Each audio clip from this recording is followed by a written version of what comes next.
Hello बच्चों, एक बार फिर से स्वागत है आपका हमारी इंजीनियरिंग मटेरियल्स की क्लास में। और आज हम स्टार्ट करने वाले हैं अपना लेक्चर नंबर 3।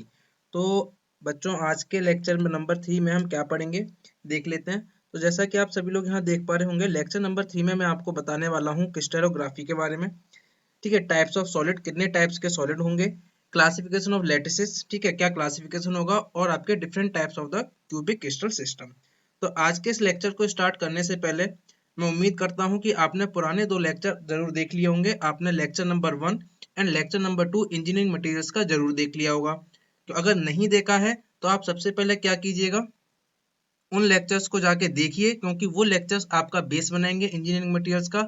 अगर आप उनको देखोगे लाइन बाय लाइन और फिर आप आगे के लेक्चर देखोगे तो आपका इंटरेस्ट बढ़ता चला जाएगा और आपको चीजें समझ में आने लगेंगी और आपको पढ़ने में भी अच्छा लगेगा।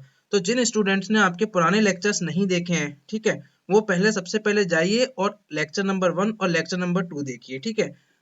और जो लोग डायरेक्टली देख रहे हैं उनके लिए मैं थोड़ा सा समरी बता देता हूँ कि लेक्चर नंबर 1 में और लेक्चर नंबर 2 में मैंने आप लोगों को क्या पढ़ाया था। तो सभी स्टूडेंट ध्यान से सुनिए। लेक्चर नंबर 1 में मैंने आपको बताया था इंजीनियरिंग मटेरियल्स के बारे में। ठीक है, मैंने आपको बताया कि इंजीनियरिंग मटेरियल्स की क्या इंपॉर्टेंस है हमारी लाइफ में, क्यों वो हमारे लिए जरूरी हैं। अगर ये इंजीनियरिंग मटेरियल्स या मैं कहूँ नॉर्मल मटेरियल्स नहीं होते तो हमारी लाइफ कैसी होती, और इन मटेरियल्स के साथ हमारी लाइफ कैसी है, इनका कंपैरिजन मैंने आपको करके बताया था। दूसरा मैंने आपको बताया इंजीनियरिंग मटेरियल्स का हिस्टोरिकल पर्सपेक्टिव, कि हमारे इतिहास से, मतलब अगर हम हिस्ट्री में देखते हैं तो मटेरियल्स का इवोल्यूशन कैसे कैसे हुआ और किस तरीके से ह्यूमन सिविलाइजेशंस का नेम मटेरियल्स के नेम्स पर रखा गया। जैसे आपका स्टोन एज था पहले, फिर कॉपर एज आया, यानी जैसे जैसे इंसान को मटेरियल मिलते गए उन्होंने क्या करा, जो हमारे हिस्टोरियंस हैं, मतलब जो हमारे इतिहासकार हैं, उन्होंने उस टाइम पीरियड को रिप्रेजेंट करने के लिए क्या करा, उन्होंने उस पीरियड को उस क्या करा, एक मटेरियल के नेम पर आपका क्या कर दिया, नेमिंग कर दिया, क्योंकि उस टाइम वो मटेरियल आपका सबसे ज्यादा यूज हो रहा था और सबसे ज्यादा लोग उस मटेरियल के बारे में जान रहे थे। तो किस तरीके से आपका एवोल्यूशन हुआ वो मैंने आपको पूरा बताया था लेक्चर नंबर 1 में। फिर मैंने आपको ये बताया कि इंजीनियरिंग मटेरियल्स क्या होते हैं, मटेरियल साइंस क्या होती है, ये सारी चीजें आपसे आपके साथ डिस्कस की थी। और उसके बाद मैंने आपको बताया था different types of the materials, materials के मैंने आपको क्लासिफिकेशंस बताए थे, ठीक है, जो कि आपके 3 टाइप में आपके डिवाइड किए गए थे। ठीक है, तो एक छोटी सी समरी थी जो कि मैंने आपको बताई लेक्चर 1 में हमने क्या क्या पढ़ा था। अब लेक्चर 2 में अगर बात करते हैं तो लेक्चर 2 में मैंने आपको बताया था एटॉमिक बॉन्ड्स के बारे में, और ऐसी कौन कौन सी प्रॉपर्टीज होती हैं मटेरियल की जो कि उनके एटॉमिक बॉन्ड पर डिपेंड करती है।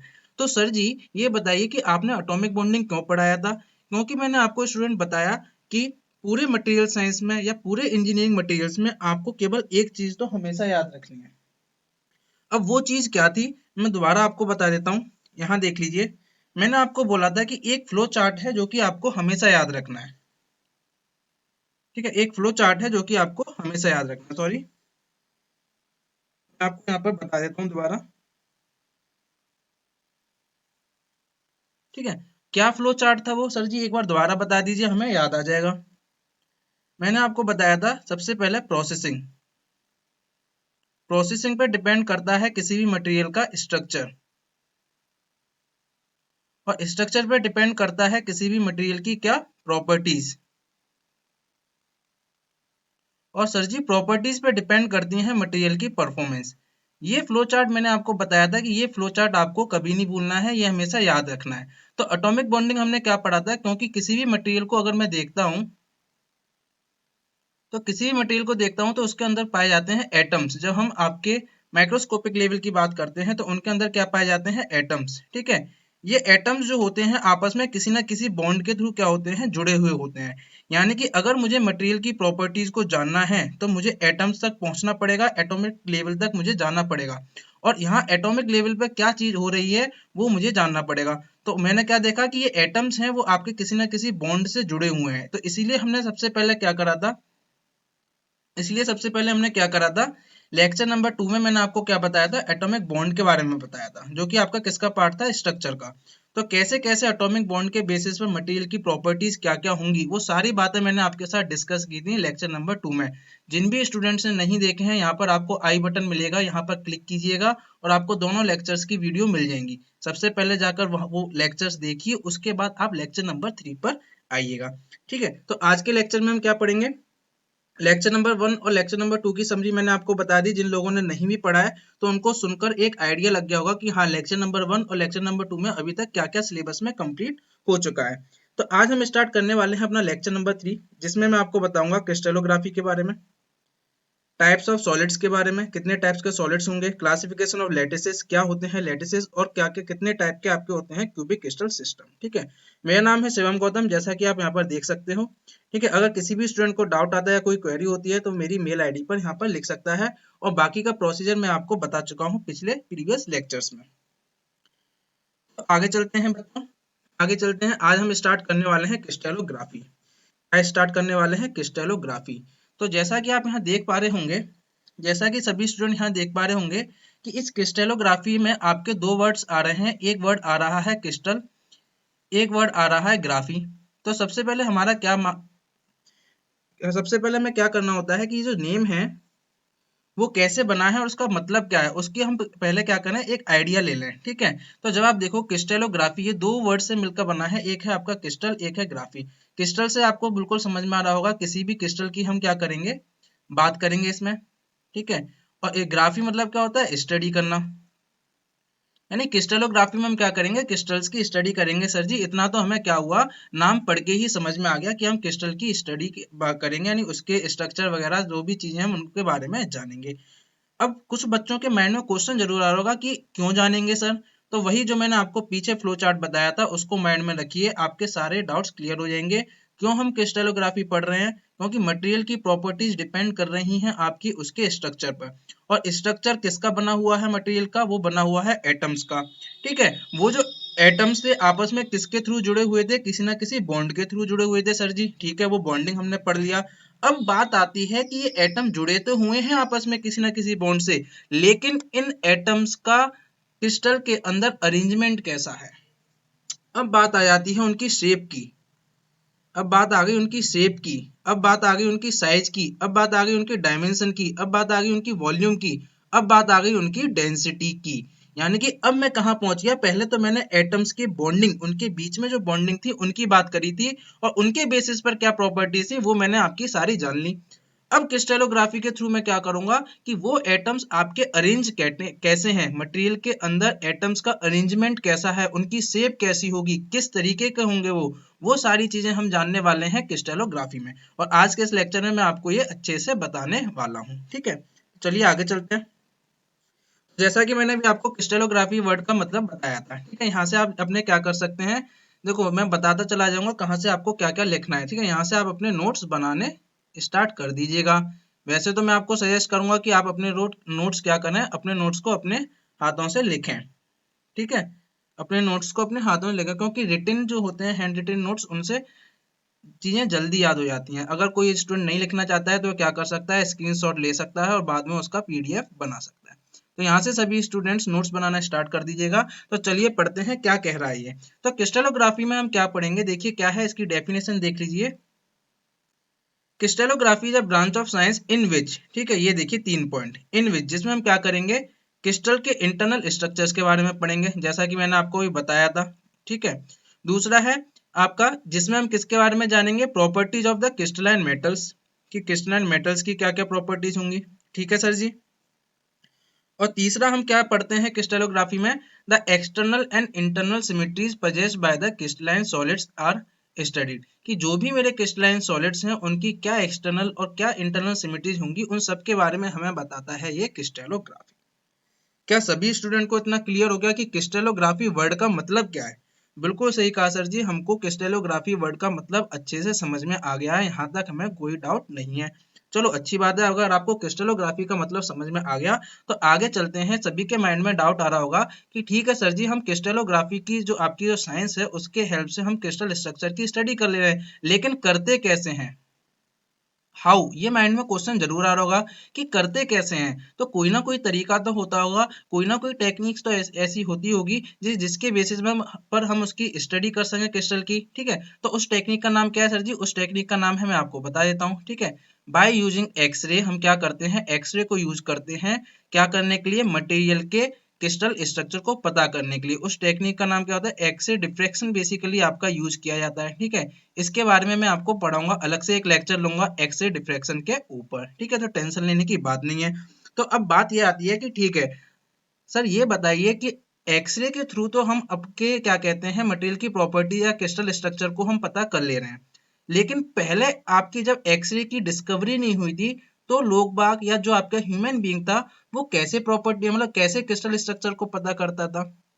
सिंपल सी बात है, ज्यादा दिमाग दौड़ाने नहीं है। जब एक्सरे का पता ही नहीं था हमको, एक्सरे की डिस्कवरी ही नहीं हुई थी, तो उस जमाने में उस टाइम पर लोग क्या करते थे, उनकी फिजिकल अपीयरेंस जो आपकी मटेरियल होते थे, यहाँ देखिए लिखा हुआ है, उनकी जो आपकी एक्सटर्नल जो आपकी अपीयरेंस है उसके बेसिस पर, ठीक है, एक्सटर्नल अपीयरेंस, एक्सटर्नल सिमिट्रीज के बेसिस पर क्या करते थे, पता करते थे, एक अंदाजा लगाते थे कि ये मटेरियल इस टाइप की प्रॉपर्टी शो कर सकता है या इसका स्ट्रक्चर इस तरीके का है, ये रफ है, स्मूथ है, इसमें आपके फाइन ग्रेन्स हैं, इसमें कोर्स ग्रेन्स हैं, उसको कट करके देख रहे हैं, ठीक है, मटेरियल को, तो उन बेसिस पर क्या करते थे, आपका अंदाजा लगाते थे। ठीक है, तो कैसे पता करते हैं अब के जमाने मतलब आज के टाइम में हम कैसे पता करते हैं crystal structure? With the help of the X-ray. ये पॉइंट आपको याद रखना है। तो देखो मैंने यहाँ पे एक एरो बना के लिख रखा है आपके जनरल इंफॉर्मेशन के लिए, आपकी जनरल नॉलेज के लिए कि एक्सरे की डिस्कवरी किसने की थी। तो यहाँ पे आप देख सकते हैं एक्सरे की डिस्कवरी की थी आपकी विलियम कॉनार्ड रॉन्जेन। ठीक है, कब करी थी?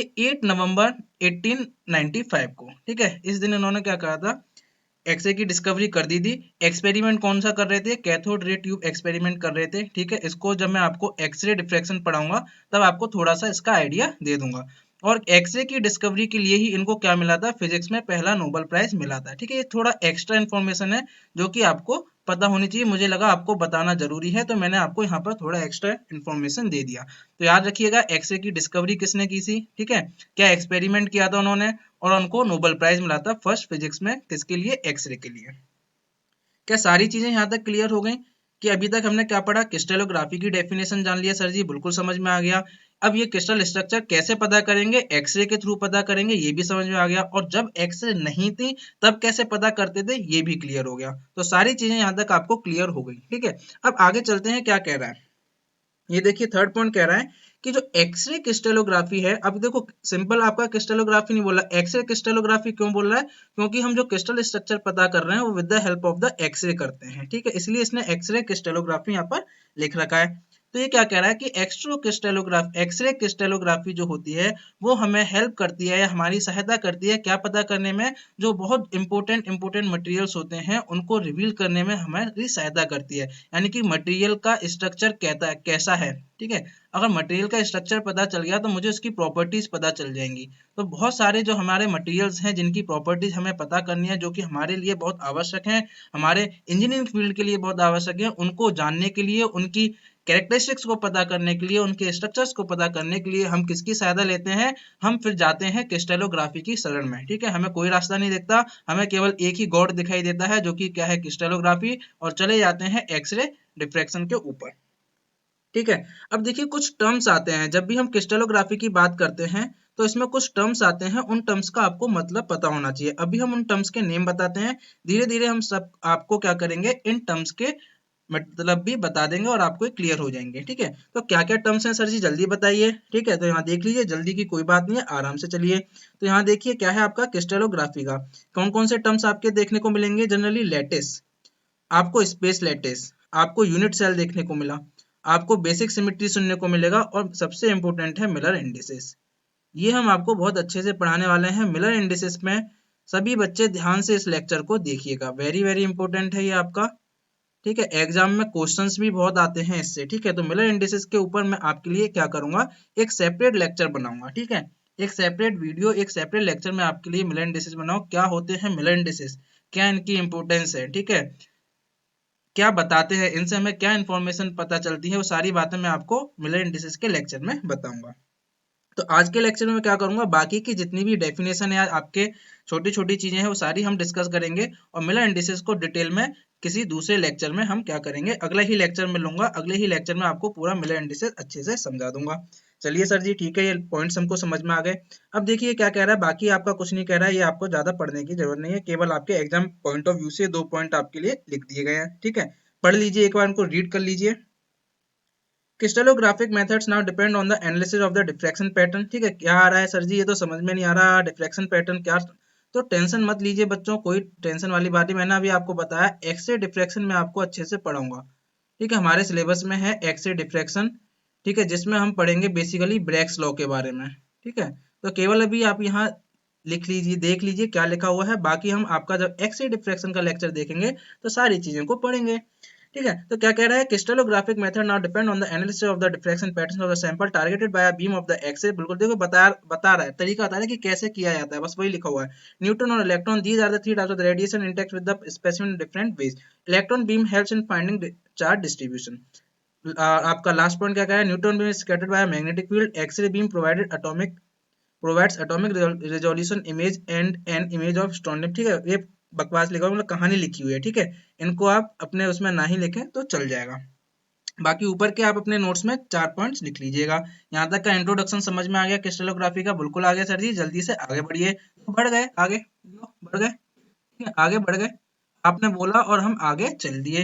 अब हम बात कर लेते हैं क्लासिफिकेशन ऑफ मैटर की। ठीक है, वैसे तो आप सभी लोगों ने अपने आपने 10th क्लास में और आपने और पहले ही पढ़ लिया होगा क्लासिफिकेशन ऑफ मैटर्स के बारे में। ठीक है, तो वही हम जनरली देख लेते हैं जल्दी जल्दी से कि क्या क्या है। तो मैटर्स की जब मैं बात करता हूँ तो आपका सॉलिड में, लिक्विड में, अगर मैं जनरल क्लासिफिकेशन देखूं तो सबने पढ़ा हुआ है आपका सॉलिड, लिक्विड, गैस। और जब मैं सॉलिड की बात करता हूं तो हमारे दो आपको देखने को मिलते हैं, एक मिलता है आपका क्रिस्टलाइन सॉलिड, एक आपका अमोर्फस सॉलिड। तो सर जी आपने क्लासिफिकेशन ऑफ मैटर क्यों बताया, वो मैंने इसलिए बताया क्योंकि हमको क्रिस्टलाइन सॉलिड और अमोर्फस सॉलिड पढ़ना है। तो ये कहाँ से आया, तो इसलिए मुझे आपको क्लासिफिकेशन ऑफ मैटर बताना पड़ा।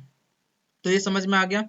चलिए आगे चलते हैं। तो जैसा कि मैंने आपको बताया कि हम crystalline solid and amorphous solid के बारे में पढ़ेंगे, तो सबसे पहले जान लेते हैं हम क्रिस्टलाइन सॉलिड्स के बारे में। ठीक है, स्क्रीनशॉट ले लीजिएगा या आप इसको नोट कर लीजिएगा, क्योंकि ये सारे आपके सिलेबस में हैं तो आपके पास नोट्स होने चाहिए। चलिए जान लेते हैं क्रिस्टलाइन सॉलिड की बात क्या है, क्या होते हैं क्रिस्टलाइन सॉलिड्स।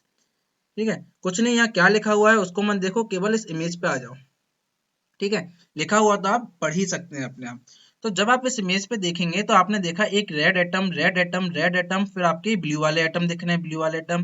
तो जब आप इसको बड़े ध्यान से देखोगे, 2 मिनट तक, 1 मिनट तक आपने इसको बड़े ध्यान से देखा, गौर से देखा, तो आपको कुछ समझ में आएगा।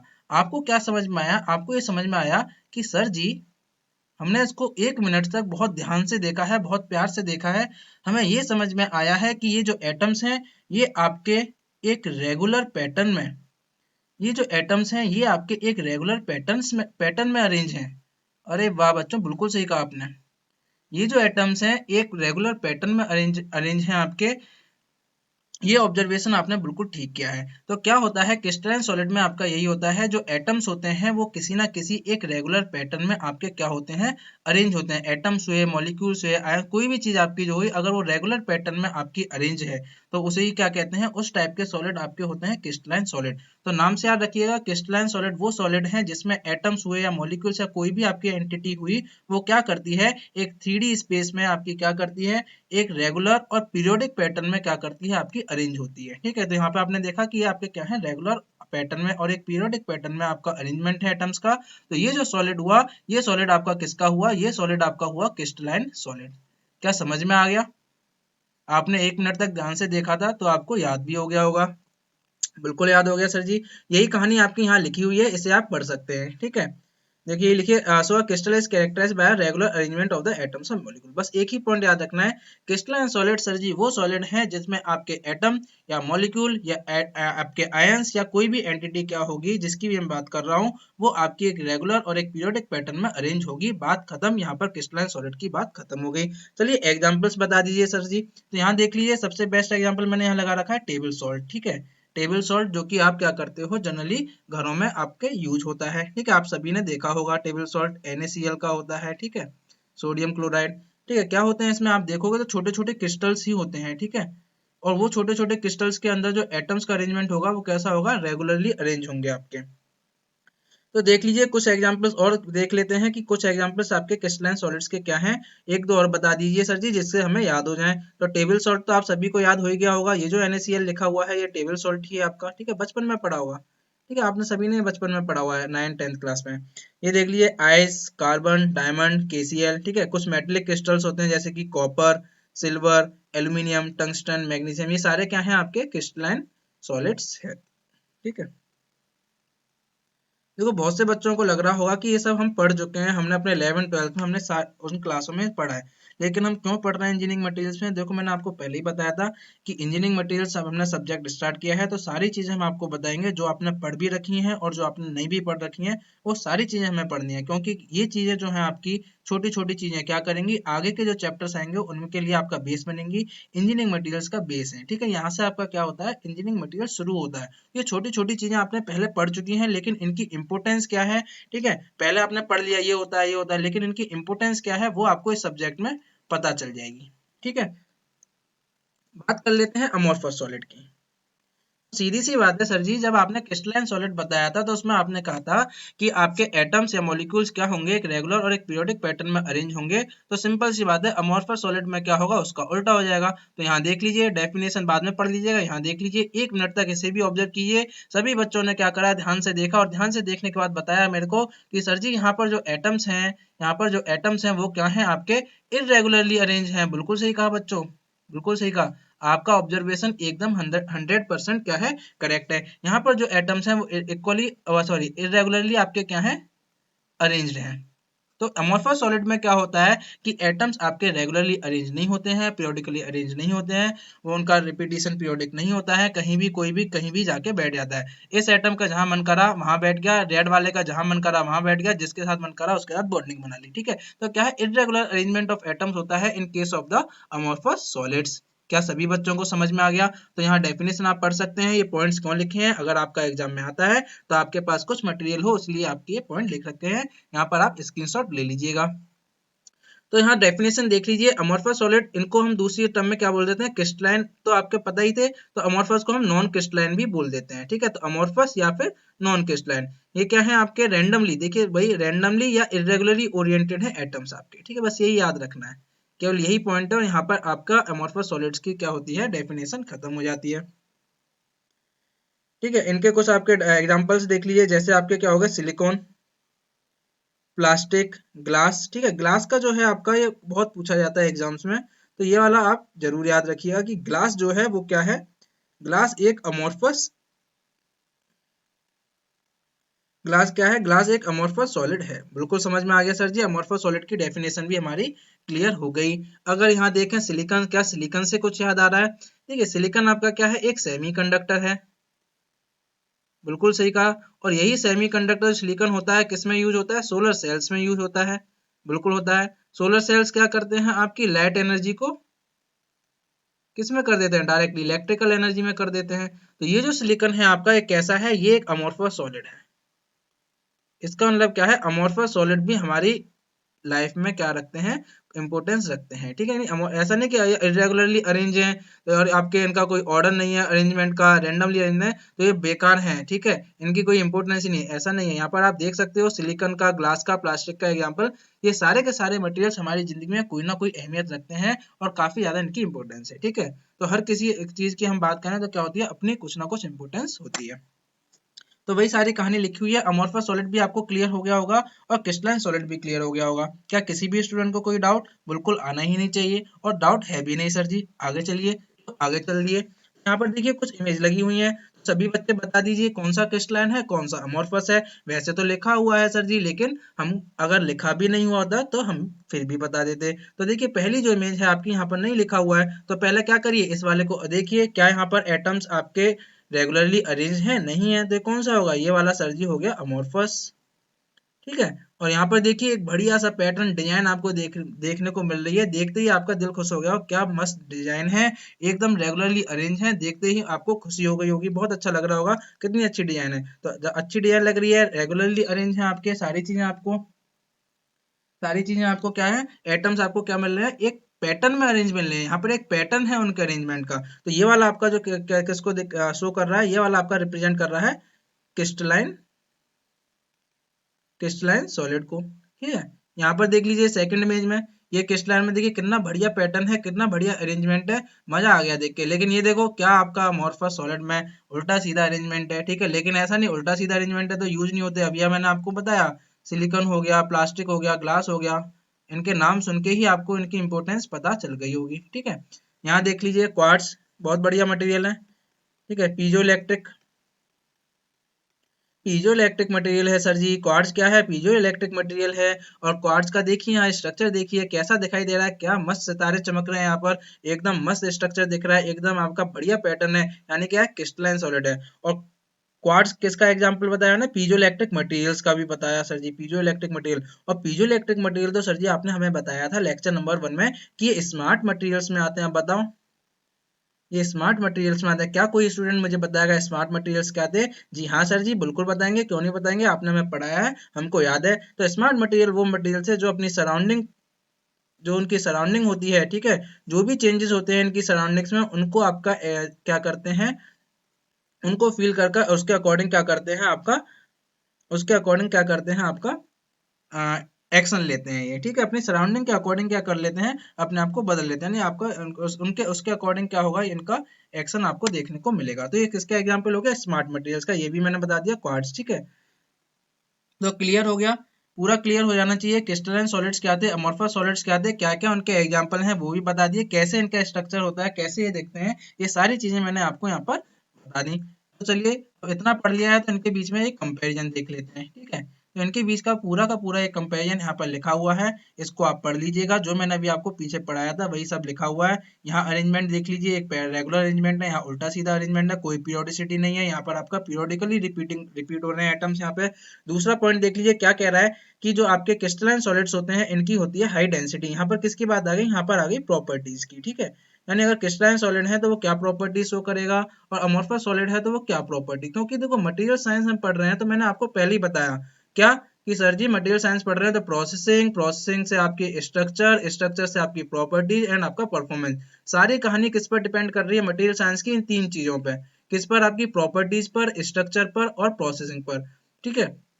स्ट्रक्चर वाला हमारा अभी देख रहे हैं, प्रोसेसिंग वाला मैं आपको बताऊंगा, ठीक है। वैसे ऑलरेडी लेक्चर अवेलेबल हैं आपके सेमीकंडक्टर्स के, उसमें मैंने आपको बताया है प्रोसेसिंग की वजह से कैसे कैसे प्रोसेसिंग की जाती है आपकी किसकी, सेमीकंडक्टर से, और कैसे कैसे प्रॉपर्टीज बदल जाती हैं, ठीक है। तो यहाँ पर प्रॉपर्टी देख लीजिए, जो क्रिस्टलाइन सॉलिड होंगे सर जी वो आपके हाई डेंसिटी के होंगे, बिल्कुल याद हो गया। क्यों होते हैं? क्योंकि इनकी क्लोज पैकिंग होती है एटम्स की। ये जो आपके नॉन क्रिस्टलाइन सॉलिड होंगे इनकी डेंसिटी क्या होगी? लोअर होगी, ठीक है, क्योंकि जिग जैग मैनर में आपके क्या होते हैं, आपके अरेंज होते हैं। अब क्या है, ये क्या रिप्रेजेंट करते हैं? ये रिप्रेजेंट करते हैं क्रिस्टलाइन सॉलिड आपका शार्प डिफ्रैक्शन पैटर्न, ठीक है। डिफ्रैक्शन पैटर्न क्या है? ये वही एक्स रे डिफ्रैक्शन की बात कर रहा है, ठीक है। ठीक है, तो ज्यादा टेंशन लेने के लिए सब पढ़ाया जाएगा, ठीक है। और ये आपका क्या है? नॉन क्रिस्टलाइन सॉलिड आपके does not present any sharp diffraction, कोई शार्प डिफ्रैक्शन देखने को नहीं मिलता है, ठीक है। इनका मेल्टिंग पॉइंट टेम्परेचर कैसा होता है? क्रिस्टलाइन का बहुत बढ़िया, ज्यादा होता है, पिन पॉइंटेड मेल्टिंग टेम्परेचर होता है, ठीक है। इनकी क्या होती है? कोई आपका फिक्स पॉइंट नहीं होता है मेल्ट होने का, इनकी एक रेंज होती है। क्या होती है? इनकी रेंज होती है, ठीक है। कोई फिक्स पॉइंट नहीं देखने को मिलता, एक रेंज होती है। जब हम ग्लास का, चलो आपको आगे चल के एग्जाम्पल दे देंगे, जब आपको हीट ट्रीटमेंट प्रोसेस पढ़ाएंगे, जब हम आपको ग्लास का एग्जांपल दे देंगे, ठीक है।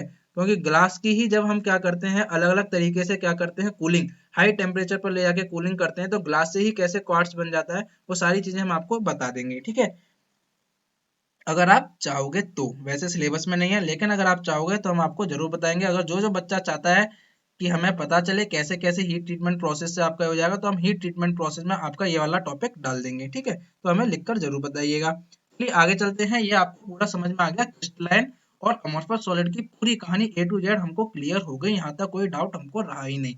अब कुछ आपके क्या आती हैं, कुछ हम कह सकते हैं कुछ आपके डेफिनेशंस हैं, या कुछ आपके टर्म्स हैं या डेफिनेशंस हैं, उनके हमें क्या होना चाहिए, मतलब पता होने चाहिए, तो उनको हम देख लेते हैं, ठीक है।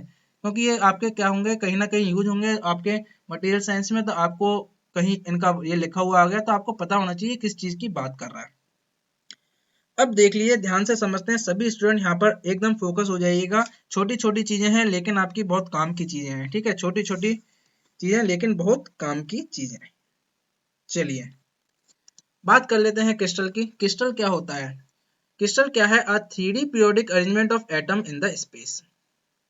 एटम्स का स्पेस में क्या है? एक 3D पीरियोडिक अरेंजमेंट है। क्या है? एक 3D पीरियोडिक अरेंज, अभी मैं यहाँ बना के दिखा देता हूँ आपको, लेकिन पूरा समझाऊंगा। एटम्स का क्या है? एक 3D पीरियोडिक अरेंजमेंट है। कहाँ पर? आपका स्पेस में। केवल इतना समझ लीजिए। दूसरा देख लीजिए, अगर क्रिस्टल है तो इससे मुझे क्या क्या चीज के बारे में पता चलेगा। क्रिस्टल है तो इसके पास कुछ ना कुछ वेट होगा, क्रिस्टल है तो इसके पास डेंसिटी होगी, इसकी कुछ इलेक्ट्रिकल और थर्मल प्रॉपर्टीज भी, मतलब और भी इसके पास कुछ ना कुछ प्रॉपर्टीज होंगी। एक आपका टर्म आता है लेटिस। लेटिस क्या होता है? 3D periodic arrangement of the points. बस बस बस बस बच्चों, बस बस यहाँ पर थोड़ा सब्र कर लीजिए और ध्यान से सुन लीजिए मैं क्या बताने वाला हूँ। एक होता है लेटिस, एक होता है क्रिस्टल।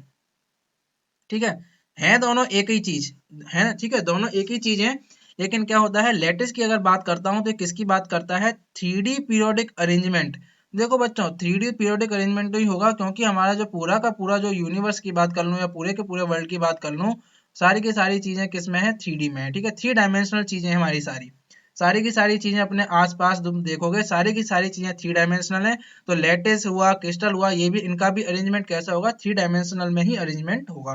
बिल्कुल सही कहा सर जी। ठीक है, अगर आप पेपर भी ले लो एक, तो उसकी भी कुछ ना कुछ थिकनेस होती है। ठीक है, उसकी भी कुछ ना कुछ थिकनेस होती है। वो भी आपका एक 3 डायमेंशन आपका किस में है? स्पेस में रखा हुआ है। उसका भी एक 3 डायमेंशन अपने हैं, भले ही उसके जो सबसे कम वाला डायमेंशन है वो कम है। ठीक है, तो क्या याद रखना है? लैटिस में क्या है? लैटिस है 3D periodic arrangement of the points. बस ये पॉइंट्स याद रखना लैटिस में। और क्रिस्टल क्या होता है? 3D periodic arrangement of the atoms. ठीक है, ये याद रखना। क्यों सर फोकस कर रहे हो वो अभी पता चल जाएगा। तो यहाँ देख लीजिए क्या बोल रहा है, relationship between the crystal and the lattice. जब भी क्रिस्टल वर्ड सुनो, जब भी क्रिस्टल वर्ड सुनो तो माइंड में एक वर्ड जरूर आना चाहिए, एटम्स।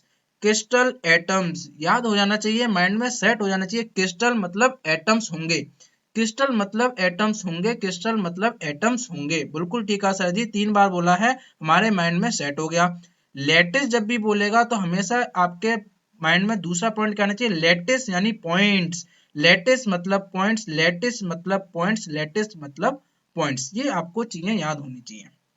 ठीक है, अब लैटिस क्या रिप्रेजेंट कर रहा है, क्रिस्टल क्या रिप्रेजेंट कर रहा है, ये सारी चीजें बताएंगे। ये देख लीजिए पहले इनके बीच में रिलेशनशिप क्या है, कि क्रिस्टल और लैटिस के बीच में रिलेशनशिप क्या है वो आपकी यहाँ लिखी हुई है। कि कोई भी क्रिस्टल मैं कैसे बनाऊंगा? क्रिस्टल मेरा जब बनेगा जब लैटिस के साथ मैं किसी बेसिस और मोटिव को क्या कर दूंगा?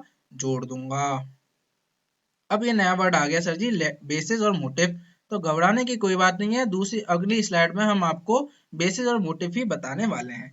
तो क्या रिलेशनशिप याद रखनी है कि मेरा जो क्रिस्टल जब भी बनेगा, क्रिस्टल हमेशा कॉम्बिनेशन होगा, क्रिस्टल हमेशा कॉम्बिनेशन होगा किसका? लैटिस का प्लस आपका मोटिव का। अब बस मैं आपको एक पॉइंट बताऊंगा, अब सारी चीजें आपकी क्लियर हो जाएंगी। इतना ये रिलेशन आप क्या कर लीजिएगा, याद कर लीजिएगा। क्रिस्टल जब भी बोलूं, दोबारा रिपीट कर रहा हूं, क्यों रिपीट कर रहा हूं? क्योंकि आपके माइंड में सेट हो जाना चाहिए। ठीक है, क्रिस्टल मतलब आपका एक ही आपको आना चाहिए, 3D पीरियोडिक अरेंजमेंट तो कॉमन रहेगा ही रहेगा, एटम्स। और लेटिस आपको जब भी सुनो तो एक ही आपका माइंड में आना चाहिए, पॉइंट्स। ठीक है, अब ये मोटिव क्या है इसकी कहानी जान लेते हैं कि ये मोटिव क्या चीज है, या मैं कहूँ ये बेसिस, कभी कभी इसको बेसिस भी बोल देते हैं। ठीक है, यहाँ तक क्लियर हुआ, रिलेशनशिप समझ में आ गया। आगे चलते हैं, बात कर लेते हैं क्या होता है बेसिस और क्या होता है मोटिव। ठीक है, क्या लिखा हुआ है एक बार पढ़ लो फिर हम आपको समझाते हैं। एन एटम और a group of atoms associated with each lattice point is called a motif. ये कह रहा है कोई भी एटम या एटम्स का ग्रुप जो किसी न किसी लेटिस से आपका क्या होता है, हर एक लेटिस से आपका क्या होता है, एसोसिएट होता है, उसी को हम बोलते हैं मोटिव। क्या कह गया सर जी ये हमको समझ में नहीं आ रहा, उसके लिए हमने देखो कितनी बढ़िया इमेज लगाई है यहाँ पर, और आपका देखो कितना बढ़िया गार्डन बना दिया हमने यहाँ पर, देखो कितनी बढ़िया इमेज लगाई है, आपका मजा आ जाएगा। चलिए देखते हैं।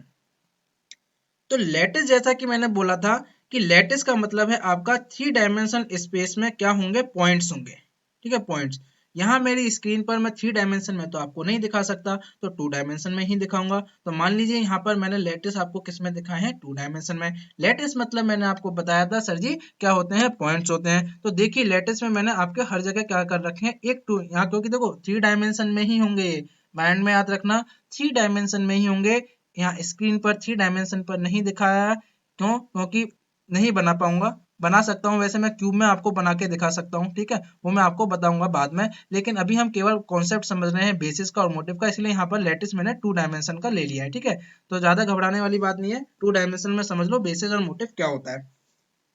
तो यहाँ पर देखिए लेटेस्ट मतलब पॉइंट्स मैंने बोला था, इसलिए 3 3 बार रिपीट करा था कि आपको याद हो जाए। तो मैंने क्या करा, देखिए पॉइंट्स पहले मैंने क्या कर लिए, अपने फिक्स कर लिए। अब क्या हुआ कि मेरा बेसिस क्या होता है, मोटिव क्या होता है, ये वो ठीक है, ये वो चीज है जो कि क्या करती है, आपकी इन लेटेस्ट पॉइंट्स पे जाके बैठती है।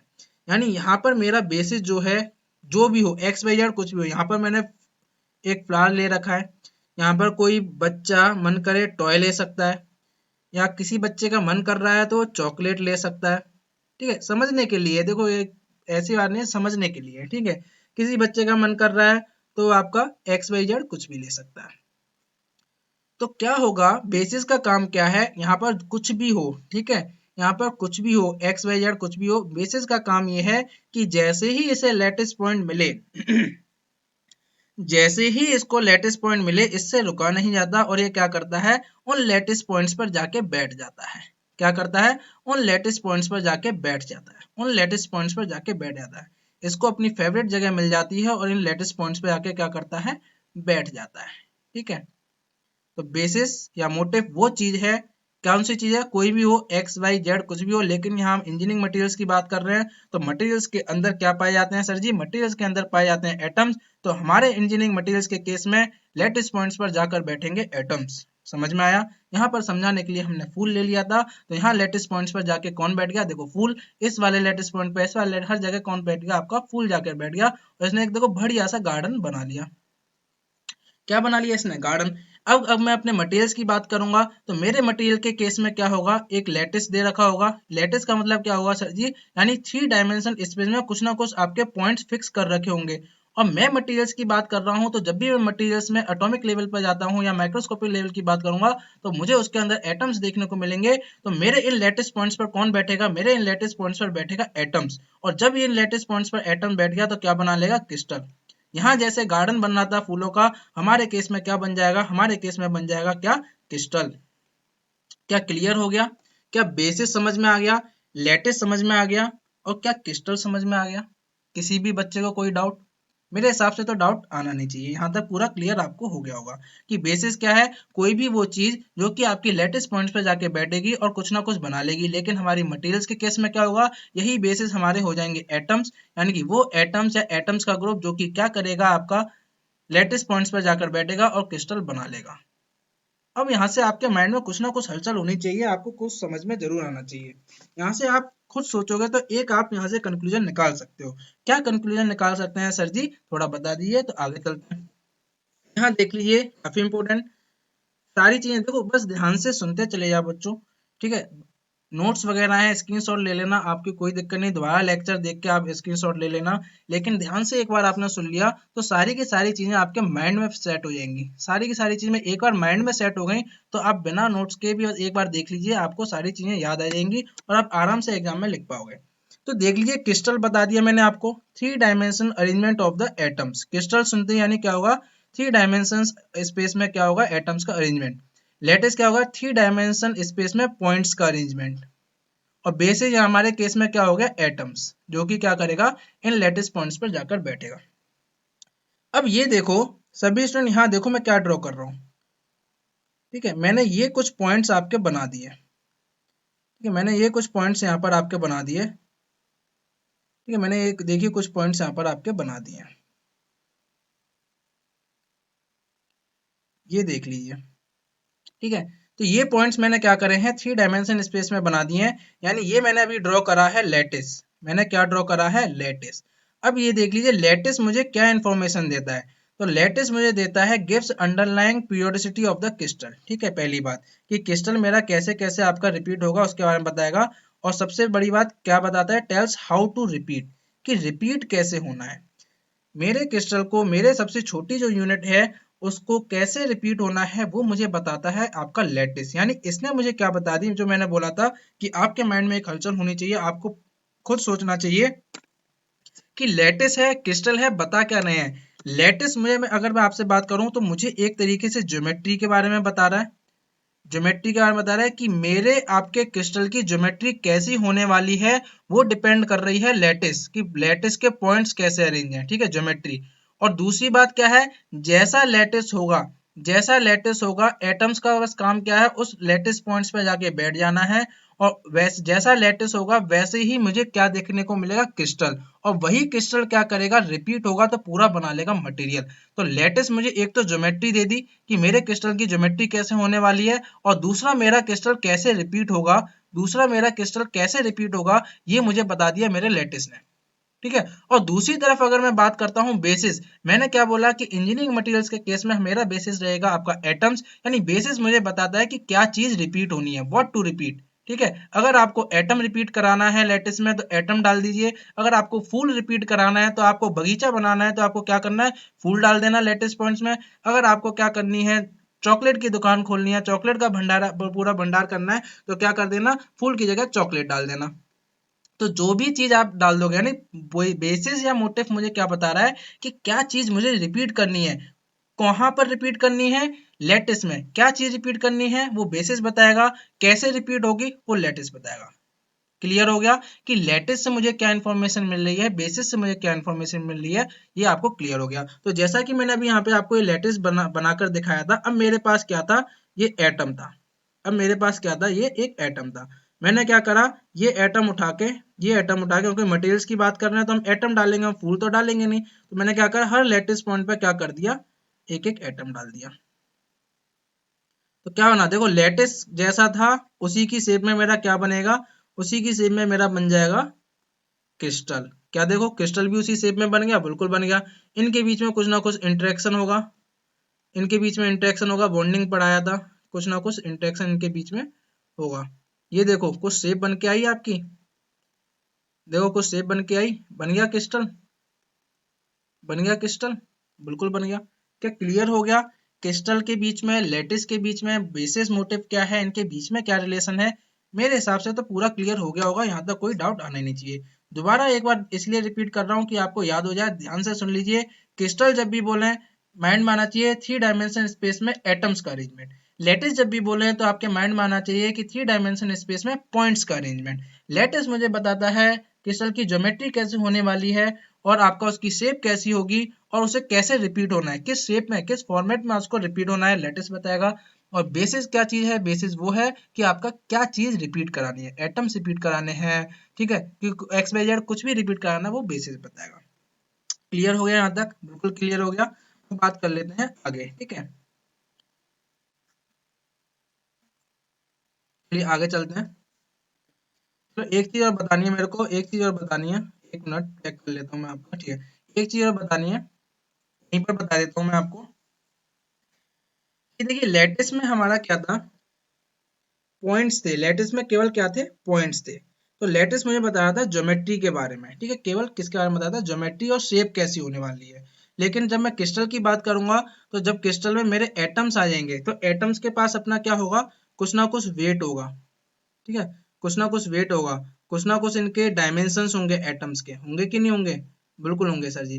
तो जब मेरे लैटिस में क्या था, केवल ज्योमेट्री बताएगा, लैटिस आपका किसी भी जो आपके पैरामीटर जैसे वेट हुआ, डेंसिटी हुआ, वॉल्यूम हुआ, वो इन्फॉर्मेशन मुझे लैटिस से नहीं मिलेगी। वो इन्फॉर्मेशन मुझे किससे मिलेगी, वो इन्फॉर्मेशन मिलेगी क्रिस्टल से, क्योंकि क्रिस्टल के अंदर क्या हुए, एटम्स बैठ गए, और एटम्स के पास अपना वेट होगा, डायमेंशन होगा, तो कुछ ना कुछ वॉल्यूम भी आपका ऑक्यूपाई करेंगे, कुछ डेंसिटी भी इनकी आएगी। तो अगर आपसे कोई पूछता है कि डेंसिटी हुई आपकी, ठीक है, वेट हुआ आपका, या आपका वॉल्यूम हुआ, इन सब की चीजों के बारे में मुझे किससे पता चलेगा, लैटिस से पता चलेगा या क्रिस्टल से पता चलेगा। तो आप लोगों का जवाब क्या होना चाहिए कि हमें क्रिस्टल से पता चलेगा। लैटिस से केवल हमें क्या पता चलेगी, उसकी ज्योमेट्री। ठीक है, ये पॉइंट रह गया था जो कि मैंने आपको बता दिया। अब कुछ टर्म्स और आते हैं आपके, ठीक है, इनका मतलब क्या होता है वो जान लेते हैं, ठीक है। तो सबसे पहला है आपका लेटिस ट्रांसलेशन। लेटिस ट्रांसलेशन कुछ नहीं है, यहाँ पर देख लीजिए, any vector from one lattice point to the another. यानी मैंने बहुत सारे देखो ये पॉइंट बना दिए आपके यहाँ पर, ठीक है, ये लेटिस मैंने पॉइंट्स बना दिए, पॉइंट्स बना रहा हूँ, यानी कि मैं किसकी बात कर रहा हूँ, लेटिस की बात कर रहा हूँ, ठीक है। अब मैं इस पॉइंट से, मान लीजिए 1 पॉइंट से 2 पॉइंट्स पर जा रहा हूँ, किसी भी पॉइंट की बात कर रहा हूँ, और यहाँ पर मैंने एक इस तरीके से वेक्टर बना दिया, तो यही वेक्टर मेरा क्या हो गया, यही वेक्टर है मेरा लेटिस ट्रांसलेशन। सिंपल सा आपका डेफिनेशन है, ठीक है। यहाँ पर भी देख सकते हैं इमेज में, एक ए हो गया, एक बी हो गया, ये सारे क्या है आपके लेटिस पॉइंट्स हैं। और यहाँ पर एक पॉइंट से दूसरे पॉइंट तक जो भी वेक्टर ड्रॉ किया है आपका, ये ए हुआ, बी हुआ, या ये वाला बी हुआ, ये वाला ए हुआ, ये सारे क्या है आपके लेटिस ट्रांसलेशन है, ठीक है। इनके मतलब मैं आपको अभी बताने वाला हूँ, प्रिमिटिव का मतलब क्या है, नॉन प्रिमिटिव का मतलब क्या है। तो यहाँ पर लिखा हुआ है, उसको देख के टेंशन में मत आ जाना, ठीक है, अभी बताऊंगा। यूनिट सेल देख लीजिए, यूनिट सेल आपका क्या होता है, यूनिट सेल आपकी वो छोटी से छोटी आपकी क्या है चीज है, वो छोटी से छोटी यूनिट है, या मैं कहूँ वो छोटी से छोटी आपकी एंटिटी है, जिसको अगर मैं 3 डायमेंशन स्पेस में रिपीट कराता चला जाऊं तो मुझे पूरा का पूरा क्या मिल जाएगा, क्रिस्टल मिल जाएगा। इसका मतलब ये है कि ये मैं छोटी से छोटी चीज में अगर ले रहा हूँ, इसको मैं बार बार रिपीट करा रहा हूँ उसी पैटर्न में, ठीक है, रिपीट कराते चला जा रहा हूँ, रिपीट कराते चले जा रहा हूँ, तो मुझे क्या मिल जाएगा, पूरा क्रिस्टल। और फिर उन क्रिस्टल्स को रिपीट कराता चले जाऊंगा तो मुझे क्या मिल जाएगा, पूरा का पूरा मटेरियल मिल जाएगा, वही मिल गया।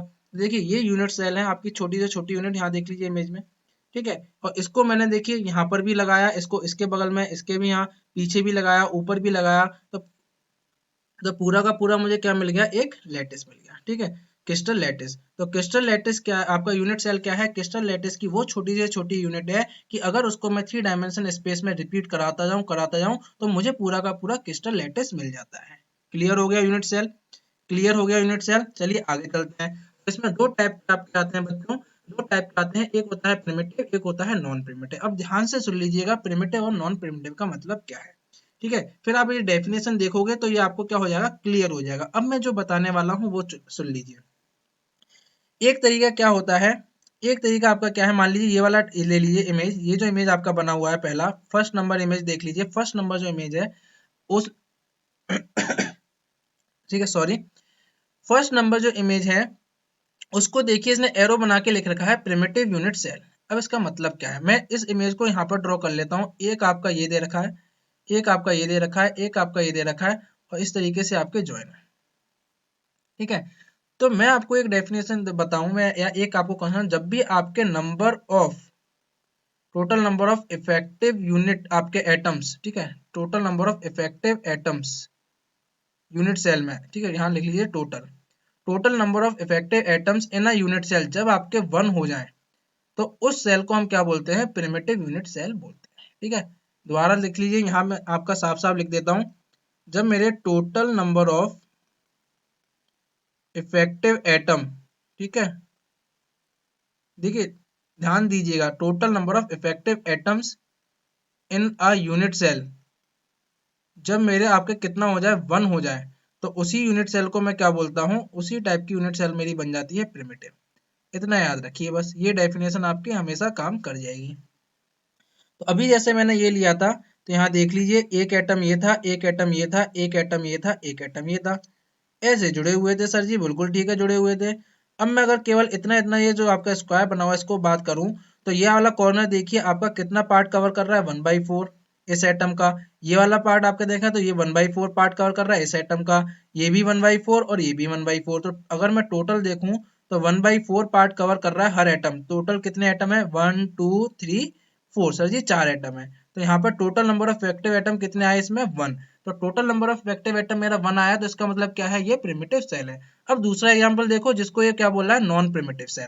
तो यहाँ अगर आप देखोगे तो 1/4 तो ये आपका कंट्रीब्यूट कर रहा है, 1/4 ये कंट्रीब्यूट कर रहा है, 1/4 ये कंट्रीब्यूट कर रहा है, 1/4 ये कंट्रीब्यूट कर रहा है, ये चारों ने मिलके तो बना लिया कितना, देखो ये प्लस, और बीच में एक एटम और बैठा हुआ है, बीच में क्या है, एक एटम और बैठ गया। तो टोटल आपका कितना है, 1 + 1। तो यहाँ पर कितना आ गया, 2। यहाँ पर नंबर ऑफ इफेक्टिव एटम आपके 1 नहीं है, 2 है, इसीलिए ये क्या है, नॉन प्रिमिटिव सेल है। क्या सभी स्टूडेंट को समझ में आ गया प्रिमिटिव सेल क्या है और नॉन प्रिमिटिव सेल क्या है आपके? मेरे हिसाब से तो डाउट नहीं होना चाहिए, ठीक है। अब देख लेते हैं, इसी को इसने क्या लिख दिया, देखो डेफिनेशन में लिख दिया। तो प्रिमिटिव को क्या लिख रहा है, lattice points only at the corners of the cells. जब भी मेरे आपके कॉर्नर्स पे प्रेजेंट होंगे किसी भी सेल के, तो मेरी क्या होगी, प्रिमिटिव सेल होगी। अगर कॉर्नर्स के अलावा किसी भी जगह पर है तो वो आपकी क्या होगी, प्रिमिटिव सेल नहीं होगी, वो नॉन प्रिमिटिव सेल हो जाएगी। ऐसा क्यों हो रहा था, उसका मैंने आपको रीजन बता दिया कि total number of effective atom क्या होना चाहिए प्रिमिटिव सेल में, 1। और वो कब होगा, वो तभी होगा जब आपके एटम्स जो हैं आपके यूनिट सेल में कहाँ प्रेजेंट होंगे सर जी, जब वो मेरे कॉर्नर्स पर प्रेजेंट होंगे। क्या पूरा क्लियर हो गया ये? मेरे हिसाब से क्लियर हो गया होगा। चलिए बात कर लेते हैं कोऑर्डिनेट सिस्टम, ठीक है। तो देखिए मैंने अभी आपको लेटिस ट्रांसलेशन की बात बताया था, जिसमें मैंने बोला था कि आपके लेटिस पॉइंट्स होंगे और एक लेटिस पॉइंट से आपका दूसरे लेटिस पॉइंट जाएगा तो आपका क्या होता है, लेटिस ट्रांसलेशन होता है, ठीक है। तो इसका मतलब क्या है, उनका भी कुछ ना कुछ कोऑर्डिनेट सिस्टम होगा, किसी के रेस्पेक्ट में रेफरेंस लेकर मैं क्या करूंगा कि इस लेटिस ट्रांसलेशन की लेंथ कितनी है, किस एंगल पर जा रहा है, ये सारी चीजें तो मुझे बतानी पड़ेंगी। तो उसके लिए एक किसी ना किसी कोऑर्डिनेट सिस्टम की तो जरूरत पड़ेगी, और वो जो कोऑर्डिनेट सिस्टम हमने बनाया उसी को क्या नाम दिया, क्रिस्टल कोऑर्डिनेट सिस्टम। तो जिसमें हम क्या करते हैं, हमारे पास लैटिस दे रखा होगा, लैटिस पॉइंट्स हमारे पास दे रखे होंगे बहुत सारे, ठीक है। उसी लैटिस पॉइंट्स पे मुझे क्या करना पड़ेगा, कहीं पर एक ओरिजिन मानना पड़ेगा, ठीक है। उस ओरिजिन के बेसिस पर मैं क्या करूंगा, सारे लेटेस्ट ट्रांसलेशंस की बात करूंगा कि ये आपका इस लेंथ का है, ये बी लेंथ का है, ये आपका सी लेंथ का है, ये इस एंगल पर है, ये आपका इस एंगल पर है। तो ये सारी चीजें हम क्या बात करेंगे, क्रिस्टल कोऑर्डिनेट सिस्टम में बात करते हैं। जैसा कि देखो यहाँ इमेज में आपको मैंने दिखाया गया है, ये ओरिजिन है, ये आपका वाई एक्सिस ले लिया, एक एक्स एक्सिस ले लिया, यहाँ पर ए वेक्टर है, ए लेटेस्ट ट्रांसलेशन है, यहाँ पर बी है, इनके बीच में एंगल गामा है, ठीक है। अब क्या होगा, एक लेटेस्ट ट्रांसलेशन मेरा बी है, एक लेटेस्ट ट्रांसलेशन मेरा ए है, ठीक है। तो इन ए और बी के बीच में भी रिलेशन हो सकता है कि ए आपका और बी आपके बराबर हो सकता है ए आपका 2 टाइम्स ऑफ बी हो सकता है आपका A B half of B हो, ठीक है। कुछ भी आपका रिलेशन होगा, कुछ ना कुछ आपका बनेगा, ठीक है। तो इनके बीच में क्या होगा, कुछ ना कुछ रिलेशन होगा। दूसरा क्या है कि ये जो आपके ए और बी दे रखे थे, इनके बीच में कुछ ना कुछ एंगल भी हो सकता है, कुछ ना कुछ क्या होगा, एंगल भी होगा। तो यही मेरे क्या है, अभी मैं बताऊंगा क्यों बता रहा हूँ ये चीजें, ठीक है। तो आप ये समझ लीजिए, ये आपके इनको रिप्रेजेंट करने के लिए मुझे क्या चाहिए होगा, किसी ना किसी कोऑर्डिनेट सिस्टम की जरूरत पड़ेगी। उसी को मैंने क्या करा, क्रिस्टल कोऑर्डिनेट सिस्टम बोला। अब यहाँ क्या लिखा हुआ है वो आप पढ़ लीजिएगा, ठीक है। वो आप क्या कर लीजिए, पढ़ लीजिए। अब यहाँ देख लीजिए, लेटिस पैरामीटर्स बहुत इंपॉर्टेंट है, बहुत इंपॉर्टेंट है। इसी के बेसिस पर हम क्या करेंगे, क्लासीफाई करेंगे। इसी के बेसिस पर हम क्लासीफाई करेंगे किसको, इसी के बेसिस पर हम क्लासीफाई करेंगे अपने क्रिस्टल सिस्टम्स को। बिल्कुल सही कहा, बिल्कुल सही कहा। किसको क्लासीफाई करेंगे क्रिस्टल। क्यों, क्योंकि अभी मैंने आपको बताया पीछे कोऑर्डिनेट, क्रिस्टल कोऑर्डिनेट आपके बारे में बताया, क्रिस्टल कोऑर्डिनेट सिस्टम के बारे में बताया। यहाँ देख लीजिए, ठीक है। उसमें हमने क्या देखा था, लेटेस्ट ट्रांसलेशन के बारे में बताया, क्रिस्टल कोऑर्डिनेट सिस्टम के बारे में बताया। इसका मतलब क्या है, यहाँ देख लीजिए, मैंने बनाया एक, मैंने यूनिट सेल ले लिया, केवल आपको ये क्या है, एक यूनिट सेल आपका यहाँ दिखाया गया है, ठीक है। एक यूनिट सेल है आपका यहाँ पर, ठीक है। ये जो आपका पॉइंट यहाँ दे रखा है, मान लीजिए ओरिजिन है, इस ओरिजिन से एक लेटेस्ट ट्रांसलेशन मेरा ए है, एक लेटेस्ट ट्रांसलेशन मेरा बी है, एक लेटेस्ट ट्रांसलेशन मेरा क्या है, सी है। मान लीजिए ये ए वाला आपका एक्स में है, ये आपका क्या है, वाई में है, और ये आपका जेड में। नहीं दे रखा था पर मैंने मान लिया, क्योंकि मुझे तो अपने उसको सॉल्व करने के लिए, चीजों को पता करने के लिए कुछ ना कुछ कोऑर्डिनेट सिस्टम तो मानना पड़ेगा। तो मैंने क्या करा, यहाँ ओरिजिन मान लिया, जहाँ ए था उसे एक्स एक्सिस वाई एक्सिस। तो मैंने क्या करा, मैंने अपना खुद का एक कोऑर्डिनेट सिस्टम क्या कर दिया, ड्रॉ कर। असलियत में ऐसा थोड़ा है कि तुम लोग सोचो कि मटेरियल के अंदर झांक के देखेंगे, माइक्रोस्कोप लेके बैठेंगे तो बढ़िया बढ़िया कोऑर्डिनेट सिस्टम हमें मिलेंगे और बिल्कुल हम सारी चीजें देख, ऐसा नहीं होगा। ये तो हमने क्या है, अपनी कैलकुलेशन करने के लिए, और उसके लिए हमें क्या करना पड़ेगा, कोऑर्डिनेट सिस्टम मानना पड़ेगा, ठीक है। तो हमने क्या करा, एक कोऑर्डिनेट सिस्टम मान लिया।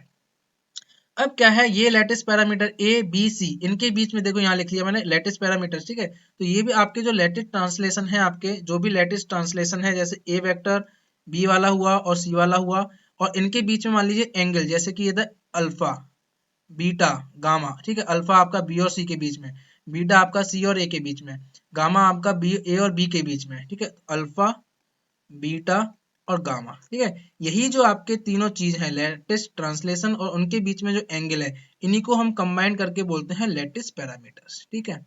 क्या बोलते हैं, लेटेस्ट पैरामीटर्स। तो लेटेस्ट पैरामीटर्स का मतलब समझ में आ गया। जब भी लेटेस्ट पैरामीटर लिखा हुआ आए तो समझ जाना किसकी बात कर रहा है, आपकी ए की बात कर रहा है, बी की बात कर रहा है, सी की बात कर रहा है। देखो ए बी सी हम तीन क्यों ले रहे हैं, देखो तीन हमें लेने पड़ेंगे, क्योंकि हमने क्या बोला था कि लेटेस्ट हुआ, क्रिस्टल हुआ, ये क्या है, आपके 3 डायमेंशनल स्पेस में क्या है, अरेंजमेंट है एटम्स का। और जब भी मैं 3 डायमेंशनल स्पेस की बात करूंगा तो उसमें लेंथ होती है, ब्रेथ होती है, और आपकी क्या होती है, हाइट होती है या फिर विड्थ होती है। तो तो क्या हुआ, 3 डायमेंशन होते हैं आपके, तो कम से कम मुझे 3 वेक्टर तो चाहिए होंगे 3 डायमेंशन में, इसलिए हमने 3 लिए। तो इनके बीच में एंगल क्या हुए, अल्फा बीटा और गामा। तो जब भी लेटेस्ट पैरामीटर वर्ड सुनो तो ये तीनों आपके माइंड में आना चाहिए, यानी कि एबीसी की बात कर रहा है और अल्फा बीटा गामा की बात कर रहा है। क्या सभी स्टूडेंट को यहाँ तक समझ में आ गया, जी हाँ सर जी, बिल्कुल समझ में आ गया।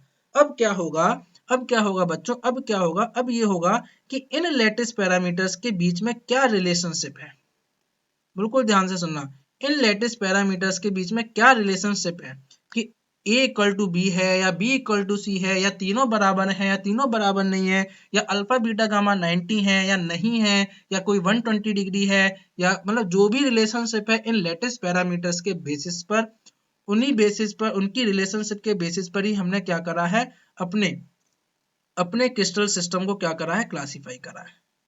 क्या करा है, क्लासीफाई। तो जितने भी हम आगे के टाइप्स देखेंगे कि कितने टाइप्स के मेरे क्रिस्टल्स होते हैं, क्रिस्टल सिस्टम्स होते हैं, तो वो किसके बेसिस पर होंगे, वो सारे के सारे आपके होंगे लैटिस पैरामीटर्स के बेसिस पर। समझ में आ गया? तो ये सारी चीजें आपको बताना क्यों जरूरी थी। लैटिस क्या है, लैटिस ट्रांसलेशन क्या है, आपके लैटिस पैरामीटर्स क्या होते हैं, कोऑर्डिनेट सिस्टम क्या होता है, यूनिट सेल क्या है, आपका प्रिमिटिव यूनिट सेल क्या है, नॉन प्रिमिटिव क्या है। ठीक है, ये लगती छोटी छोटी चीजें हैं, लेकिन जब आप पढ़ोगे तो ये इन चीजों का बार बार आपको देखने को मिलेंगे ये वर्ड, और जब आपको देखने को मिलेंगे तो आपको इनका मतलब पता होना चाहिए, इसीलिए मैंने आपको पढ़ाया। ठीक है, इसलिए मैंने आपको बताया कि इन छोटे छोटे वर्ड्स का, इन छोटे छोटे टर्म्स का मतलब क्या है। क्लियर हो गया सभी स्टूडेंट्स को? तो अब हम आपको नेक्स्ट स्लाइड में बताने वाले हैं कि क्लासिफिकेशन कैसा है इनका। ठीक है, क्रिस्टल सिस्टम्स का क्लासिफिकेशन बताने वाले हैं। तो जो कि किसके बेसिस पर होगा, याद हो गया होगा, माइंड में सेट हो गया होगा। क्लासिफिकेशन किसके बेसिस पर होगा, क्या रिलेशनशिप है मेरी लैटिस पैरामीटर्स के बीच में। ठीक है, वो मैं अभी आपको बताता हूँ। अभी तक जो मैंने आपको पढ़ाया उसकी समरी यहाँ देख लीजिए। ठीक है, तो अगर आपके पास लेटिस पैरामीटर्स गिवन है, अब हम उल्टा चल रहे हैं। ठीक है, लेटिस पैरामीटर्स गिवन है, लेटिस पैरामीटर्स बोल दिया, इसका मतलब क्या है, जैसे ही लेटिस पैरामीटर बोला तो सभी बच्चों के माइंड में क्या आना चाहिए, किसकी बात कर रहा है, ए बी और सी की, एंड आपकी अल्फा बीटा और गामा की। ठीक है, और लेटिस पैरामीटर बोल रहा है तो क्या होगा, इनके बीच में कोई ना कोई रिलेशन जरूर होगा। होगा कि नहीं होगा, ए इक्वल टू बी है या बी इक्वल टू सी है, या आपके तीनों बराबर हैं, तीनों बराबर नहीं है, या अल्फा बीटा गामा 90 है या 19 है, कुछ ना कुछ इनके बीच में क्या होगी, रिलेशनशिप होगी। अब उस रिलेशनशिप के बेसिस पे मैं क्या कर सकता हूँ, क्या अपना यूनिट सेल ड्रॉ कर सकता हूँ। मान लीजिए मैंने बोल दिया कि इनके बीच में रिलेशनशिप है A equal to B equal to C, और मैंने बोल दिया alpha equal to beta equal to gamma equal to 90 degree. अब ये इन्फॉर्मेशन आपको पता है, अब आपको पता है लेटिस पैरामीटर पता है मेरे को, तो मैं अपना यूनिट सेल ड्रॉ कर सकता हूँ। मैं क्या कर सकता हूँ सर जी, अपना यूनिट सेल ड्रॉ कर लूंगा। या जैसे ही मैंने आपको लेटिस पैरामीटर बताया, सभी बच्चे इतने एक्साइट हो गए, उन्होंने क्या करा, तुरंत एक कोऑर्डिनेट सिस्टम बनाया एक्स वाई जेड का, क्योंकि सभी के सभी बच्चे क्या हैं, हमारे इंजीनियरिंग मटेरियल्स के क्या हैं, आपके इंजीनियर्स हैं, मटेरियल इंजीनियर्स हैं या मटेरियल साइंटिस्ट हैं। उन्होंने क्या करा, तुरंत एक कोऑर्डिनेट सिस्टम अपना ड्रॉ करा। उन्होंने कहा, सर ने बोला A equal to B equal to C, ये लीजिए, ये लीजिए, ये लीजिए। ठीक है, और दूसरा क्या बोला उन्होंने, alpha beta equal to gamma. और एक क्या करा, एक उन्होंने 3 डायमेंशन स्पेस में क्या बना दिया, एक यूनिट सेल बना दिया। उन्होंने क्या करा, एक 3 डायमेंशन स्पेस में एक यूनिट सेल बना दिया। ठीक है, ये आपने बना दिया तुरंत। और यहाँ पे देखोगे अल्फा बीटा गामा वो भी क्या होंगे, आपके 90 डिग्री। कहने का मतलब ये है बच्चों, कहने का मतलब ये है कि अगर आपके पास लेटिस पैरामीटर होंगे, अगर ये इन्फॉर्मेशन आपके पास होगी, तो आप क्या कर सकते हो, यूनिट सेल आप बना सकते हो, एक अंदाजा लगा सकते हो कि मेरा यूनिट सेल किस टाइप का होने वाला है। ठीक है, अब जब आपको यूनिट सेल पता चल गया, देखो यूनिट सेल बोल रहा हूँ, यूनिट सेल। ठीक है, तो ध्यान से सुनिए, यूनिट सेल की मैंने आपको डेफिनेशन बताई थी। यूनिट सेल क्या है, वो छोटी से छोटी यूनिट जिसको अगर मैं 3D स्पेस में, 3 डायमेंशन स्पेस में रिपीट करा दूं तो क्या मिल जाएगा, क्रिस्टल मिल जाएगा। ठीक है, और दूसरी बात क्या है कि मुझे लैटिस भी मिल जाएगा। अगर मैं पॉइंट्स की बात करूंगा तो मुझे लैटिस मिल जाएगा, अगर मैं एटम भी रख दूंगा उसमें तो मुझे क्रिस्टल मिल जाएगा। लैटिस क्या बताता है, कैसे रिपीट होगा। ठीक है, तो मुझे क्या बना, यूनिट सेल मिल गया आपका क्रिस्टल का। यहाँ पे आप क्या कह सकते हो, क्रिस्टल भी बोल सकते हो और आप लैटिस भी बोल सकते हो। ठीक है, अगर आप पॉइंट्स की बात कर रहे हो तो लैटिस बोल देना, और एटम भी रख दिए क्योंकि कुछ बच्चों ने क्या कर रहा होगा, एटम्स रख के बना दिया होगा इसको, तो वो क्रिस्टल बोल देना। ठीक है, तो लैटिस मिल गया या क्रिस्टल मिल गया, कैसे रिपीट होगा। अब मुझे मान लीजिए लैटिस लिया है किसी बच्चे ने, तो वो क्या करेगा, लैटिस मिल गया, लैटिस क्या बता देगा, कैसे रिपीट होगा, तो वो दूसरे नेक्स्ट स्टेप में क्या करेगा, वो मोटिव लगा देगा, नेक्स्ट स्टेप में एटम्स रख देगा। बहुत से बच्चे क्या करेंगे, डायरेक्टली एटम रख देंगे। ठीक है, तो केवल आपको समझाना है कि अगर लैटिस पैरामीटर पता होंगे तो मैं यूनिट सेल पता कर सकता हूँ लैटिस या क्रिस्टल की। अगर लैटिस लिया है तो मुझे पता चल गया कि कैसे रिपीट होगा, तो अब मुझे मोटिव चाहिए होगा। मोटिव मेरे इंजीनियरिंग मटेरियल्स के केस में क्या होता है, एटम्स होते हैं, तो मैंने यहाँ पर एटम्स को जोड़ दिया और मेरा क्या मिल गया, फाइनली क्रिस्टल मिल गया। क्या आपको पूरा फ्लो चार्ट समझ में आ गया? क्या सभी स्टूडेंट को फ्लो चार्ट समझ में आ गया कि किस चीज की क्या इंपॉर्टेंस है, और क्या चीज पता होने पर मैं क्या इंफॉर्मेशन निकाल सकता हूँ। ठीक है, ये बहुत जरूरी है कि आपके पास क्या चीज अवेलेबल है, और आप उस अवेलेबल चीज से क्या क्या इंफॉर्मेशन निकाल पा रहे हो, क्या क्या चीजें एक्सट्रैक्ट कर पा रहे हो, क्या क्या कंक्लूजन निकाल पा रहे हो, वो आपको जानना बहुत जरूरी है। अब आपको मुझे लगता है ये चीज समझ में आ गया होगा। क्या क्लियर हो गया सभी स्टूडेंट्स को? क्लियर हो गया, अच्छा लगा तो क्या कर देना, लाइक जरूर कर देना। ठीक है, लास्ट तक वेट वेट नहीं करना है। लेक्चर पसंद आ रहा है तो तभी की तभी क्या कर दो, लाइक कर दो। ठीक है, और तभी की तभी क्या कर देना होता है, शेयर कर देना होता है। ठीक है, क्यों कर देना होता है, जिससे कि आपके बाकी के जो स्टूडेंट हैं या बाकी के जो बच्चे हैं और कॉलेजेस में जो आपके पढ़ रहे हैं उनको भी इसके बारे में पता चले और वो भी जाने कि हाँ इंजीनियरिंग मटेरियल्स सब्जेक्ट क्या है, इसकी क्या इंपॉर्टेंस है। ठीक है, चलिए आगे चलते हैं। अब सर जी बात आ गई क्लासिफिकेशन। फाइनली हम पूरी टर्म्स, डेफिनेशंस और जितने भी आपके चीजें थी सबके बेसिक्स, मैं अगर कहूँ बेसिक्स को क्लियर करते हुए फाइनली हम आ चुके हैं आपके क्लासिफिकेशंस ऑफ लैटिसेस पर। ठीक है, तो फाइनली क्लासिफिकेशन ये मैंने आपको बता ही दिया कि क्लासिफिकेशन किस बेसिस पर होगा। क्लासिफिकेशन आपका किस बेसिस पर किया गया है, क्लासिफिकेशन आपका किया गया है किस बेसिस पर, क्लासिफिकेशन किया गया है कि मेरी क्या रिलेशनशिप है। याद रखना है, छोटी छोटी चीजें हैं, छोटी छोटी चीजें पर आपके माइंड में रहनी चाहिए। क्लासिफिकेशन किस बेसिस पे क्या है कि क्या रिलेशनशिप है मेरी ए बी और सी के बीच में, अल्फा बीटा और गामा के बीच में। इनके बीच में जैसे जैसे रिलेशनशिप आएंगी वैसे वैसे आपका क्या होगा, क्लासिफिकेशन कर दिया। अब देखिए कि क्लासिफिकेशन ऑफ द लैटिस। ठीक है, अगर मैं इनकी बात करता हूँ तो हमने कैसे क्लासिफाई किया गया है। एक तो हमने करा है 7 क्रिस्टल सिस्टम्स, ये हमने 7 क्रिस्टल सिस्टम्स बनाए हैं आपके, और 40 आपके दूसरा होता है 14 ब्रेविस। ठीक है, ब्रेविस लैटिसेस। ठीक है, ये दो आपके क्लासिफिकेशन है, 7 क्रिस्टल सिस्टम और 14 ब्रेविस लैटिसेस।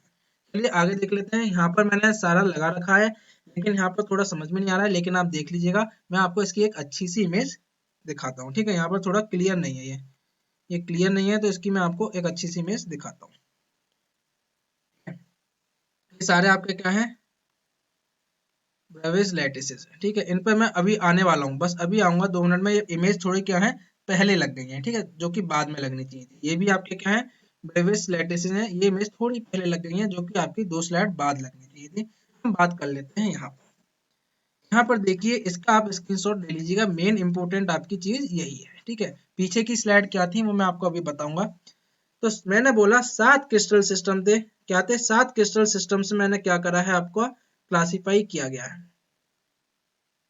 वो 7 क्रिस्टल सिस्टम्स क्या है, यहाँ देख लीजिए, 1 2 3 4 5 6 7। मैंने एक टेबल बना दिया है। ये टेबल मैंने इसलिए बनाया क्योंकि आपको इजीली लर्न हो जाएगा, तो ये टेबल आपको तो याद कर ही लेना है। ठीक है, और लर्न कैसे करना है ये भी मैं आपको करा दूंगा क्लास में ही याद। तो 7 क्रिस्टल सिस्टम क्या है, क्यूबिक, टेट्रागोनल, ऑर्थोरोम्बिक, रोम्बोहेड्रल और या ट्राइगोनल बोले। फिर आपका 5th number hexagonal, 6 number monoclinic और फिर आपका ट्राइक्लिनिक 7 नंबर पर। ठीक है, कहीं कहीं आप जब बुक पढ़ोगे तो ये ऊपर नीचे हो जाते हैं। ठीक है, आपको ऊपर ऑर्थोगोनल दे देगा, आपका फिर नीचे टेट्रागोनल दे देगा, फिर आपका मतलब ऊपर नीचे कर देता है जनरली। तो क्या होता है कि याद करने में थोड़ी प्रॉब्लम हो जाती है, पर मैंने क्या करा है, इसको इस तरीके से अरेंज किया है कि आपको ये टेबल यही लेक्चर में ही याद हो जाए। अब देखो इसे याद कैसे करना है। 7 क्रिस्टल सिस्टम आपके क्या होंगे, कैसे याद करना है, केवल हर टर्म्स का पहला पहला उठा लीजिए। यहाँ से सी लीजिए, यहाँ से टी लीजिए, यहाँ से ओ लीजिए, यहाँ से आर लीजिए, यहाँ से एच लीजिए, यहाँ से एम लीजिए, यहाँ से टी लीजिए। देखो मैंने खुद ने ही ऐसे याद किया है, इसीलिए आपको बता रहा हूँ। ठीक है, तो क्या बना आपका, ये बन गया CTORHMT। बस आपको ये याद रखना है, क्या याद रखना है, CTORHMT। सी आपका रिप्रेजेंट करेगा क्यूबिक को, टी आपका टेट्रागोनल को, ओ आपका ऑर्थोरोम्बिक को, ये आपका रोम्बोहेड्रल। रोम्बोहेड्रल का दूसरा नाम क्या होता है, ट्राइगोनल। ठीक है, ट्राइगोनल याद रखिएगा। ठीक है, और फिर आपका हेक्सागोनल, मोनोक्लिनिक और ट्राइक्लिनिक। तो आपको कैसे याद रखने हैं 7 क्रिस्टल सिस्टम, CTORHMT। ठीक है, एच एम टी मैंने लास्ट में इसलिए लगाए थे क्योंकि मैंने को पता था कि HMT कंपनी की एक वॉच आती थी पहले। ठीक है, काफी पहले वॉच आती थी, घड़ी आती थी, तो इसीलिए मुझे याद हो गया था कि लास्ट में HMT रख दो, ऊपर आपका CTOR। ठीक है, CTORHMT आपका बन गया था। और किसी स्टूडेंट को कैसे भी याद हो जाए तो वैसे याद कर लीजिएगा। ठीक है, कोई जबरदस्ती नहीं है, केवल मैंने बताना था, मैंने आपको बता दिया। जिनको नहीं याद हो रहा वो इस तरीके से याद कर सकते हैं। तो 7 क्रिस्टल सिस्टम कौन से होते हैं सर जी, सबसे पहली बात ये क्लासिफाई किए गए हैं on the basis of the relationship between the lattice parameters. Lattice parameters क्या होते हैं, A B C and alpha beta gamma, इनके बीच में क्या रिलेशनशिप है, उनके बेसिस पे मैंने आपको बता दिए कि 7 क्रिस्टल सिस्टम होंगे और उनके नाम क्या होंगे, CTORHMT, C for cubic, tetragonal, orthonomic, rhombohedral, hexagonal, monoclinic and triclinic. ठीक है, थोड़ा फास्ट हो गया, क्यों, क्योंकि समझा चुका था इसीलिए। अब बात कर लेते हैं कि ये 7 क्रिस्टल सिस्टम है, रिलेशनशिप के बेसिस पर हैं, तो इनके रिलेशनशिप क्या है, क्यूबिक के केस में क्या रिलेशनशिप है, टेट्रागोनल के केस में क्या रिलेशनशिप है। तो बहुत ध्यान से देखिएगा, यहीं पर याद हो जाएगा। आप सभी स्टूडेंट को इतना पता है कि रिलेशनशिप ए बी और सी एंड अल्फा बीटा और गामा के बीच में होगी, बिल्कुल ठीक। तो देखिए क्यूबिक है ए बी सी, ठीक है, टेट्रागोनल में भी आएंगे ए बी सी, ध्यान से सुन लीजिए ए बी सी, रोम्बोहेड्रल में भी ए बी सी ए बी सी। तो सबसे पहले आपको क्या करना है, याद कैसे करना है, टेबल कैसे बनानी है, क्यूबिक के केस में कर देना तीनों बराबर, क्योंकि क्यूब है, आपको पता है क्यूब में तीनों साइड बराबर होती हैं। तो A equal to B equal to C, ठीक है, क्यूबिक के केस में। अब क्या करना है, धीरे धीरे देखो, टेट्रागोनल में एक को अनइक्वल कर देना, B not equal to C, ठीक है, एक काट देना। ऑर्थोगोनल में दोनों को काट देना, दोनों इक्वल टू को, तो A is not equal to B is not equal to C. फिर क्या करना है, रोम्बोहेड्रल में दोबारा से क्या करना है, रिपीट कर देना है क्यूबिक वाला। दोबारा से क्या करना है, जो आपने ये जो तीन लिखे थे, पहले आपने तीनों बराबर लिखे, फिर एक काट दिया, फिर दोनों काट दिए, इसी को दोबारा रिपीट कर देना नीचे। देखो A equal to B equal to C rhombohedral में, हेक्सागोनल में एक कट गया, A equal to B but not equal to C, ये कट गया। एंड आपका मोनोक्लिनिक में A is not equal to B is not equal to C, ये देखिए एज इट इज आपके ऊपर वाले रिपीट हो गए हैं। क्या यहाँ तक लिख लोगे, बिल्कुल लिख लेंगे। और ट्राई क्लिनिक में हमेशा आपको क्या याद रखना है कि ट्राई क्लिनिक ऐसा क्रिस्टल सिस्टम है जिसमें हमेशा क्या होता है, ना ही कोई साइड बराबर होती और ना ही कोई एंगल बराबर होता, ठीक है। इसे तो लास्ट में लिख ही सकते हो कि ट्राई क्लिनिक ऐसा है जिसमें कोई साइड भी बराबर नहीं होती, ना ही कभी कोई एंगल बराबर होता। तो ये आपका ऐसे याद हो गया कि ट्राई क्लिनिक क्या है, जिसमें ना ही कभी कोई साइड बराबर होती, ना ही कभी कोई एंगल बराबर होता। और देखिए बाकी के मैंने आपका एबीसी के बीच में क्या रिलेशन होगा वो आपको बता दिया कैसे लिखना है, ठीक है। क्यों बता रहे हैं सर जी, ये इसलिए बता रहे हैं, कभी कभी आपसे डायरेक्ट पूछ रहे हैं कि ऑर्थोरोम्बिक में बताओ क्या लैटिस पैरामीटर्स के बीच में रिलेशन है। तो अगर आपको डायरेक्टली याद हो जा रहा है तो ठीक है, क्योंकि इतना टेबल में आपको क्या है कि सारे याद करना थोड़ा दिक्कत हो जाती है। अगर याद हो जा रहा है तो बहुत अच्छी बात है। तो हम क्या करेंगे, टेबल बना के याद कर लेंगे। अगर हमसे पूछा हम तो कहेंगे फटाफट लिखेंगे अपनी टेबल जल्दी जल्दी और देख लेंगे क्या आपका रिलेशनशिप है, ठीक है। तो सिंपल आपका, अगर मैं ही पूछ लूं कि मान लो हेक्सागोनल में क्या रिलेशनशिप है, अगर याद है तो डायरेक्टली लिख दो, नहीं याद है तो आप इस तरीके से उनका रिलेशन निकाल सकते हैं जैसा मैं आपको बता रहा हूँ। तो अल्फा बीटा गामा आपका क्यूबिक के केस में होंगे, पता है क्यूब में आपके सारी साइड 90 डिग्री पे होती है, तो alpha equal to beta equal to gamma equal to 90 degree, ये भी क्लियर हो गया, ठीक है। टेट्रागोनल में क्या होगा, alpha equal to beta equal to gamma 90 degree, देखिए तीन बार रिपीट होगा, alpha equal to beta equal to gamma equal to 90 degree, as it is ये आपका क्या हो जाएगा, तीन बार रिपीट हो जाएगा। रोम्बोहेड्रल में क्या होगा, अल्फा बीटा गामा तो होंगे पर आपके क्या होंगे, 90 डिग्री नहीं होंगे। तो चार तो ऐसे याद हो गए कि alpha beta equal to gamma, alpha equal to beta equal to gamma 90, alpha equal to beta equal to gamma equal to 90, फिर दोबारा alpha equal to beta equal to gamma equal to 90। लेकिन रोम्बोहेड्रल में alpha equal to beta equal to gamma होगा but not equal to 90, 90 के बराबर नहीं होगा। Hexagonal में क्या करना है, अल्फा बीटा तो आपके 90 के बराबर होंगे, गामा 120 हो जाएगा, और मोनोक्लिनिक में आपके अल्फा गामा 90 के बराबर होंगे और बीटा आपका 90 डिग्री नहीं होगा। तो इस तरीके से आप क्या कर सकते हैं, लेटेस्ट पैरामीटर्स के बीच में रिलेशनशिप याद कर सकते हैं, एक टेबल बना सकते हैं। यहाँ पर आपका कंप्लीट हो जाता है ये क्या कि 7 क्रिस्टल सिस्टम्स आपके क्या होंगे। दूसरा मैंने आपको बताया 14 ब्रेविस लैटिसेस। देखो डाउट आ रहा होगा कि ब्रेविस क्या, देखो ब्रेविस आपका क्या है, जिन्होंने ये आपके बताए थे, ये स्ट्रक्चर बताए थे, उन साइंटिस्ट का नेम है, ठीक है। तो ये मत बोलना क्या चीज है ये ब्रेविस, ठीक है, उनके नेम पर इनका नाम रखा गया है कि ब्रेविस लैटिसेस, ठीक है, उनका नेम है, साइंटिस्ट का क्या है, ब्रेविस।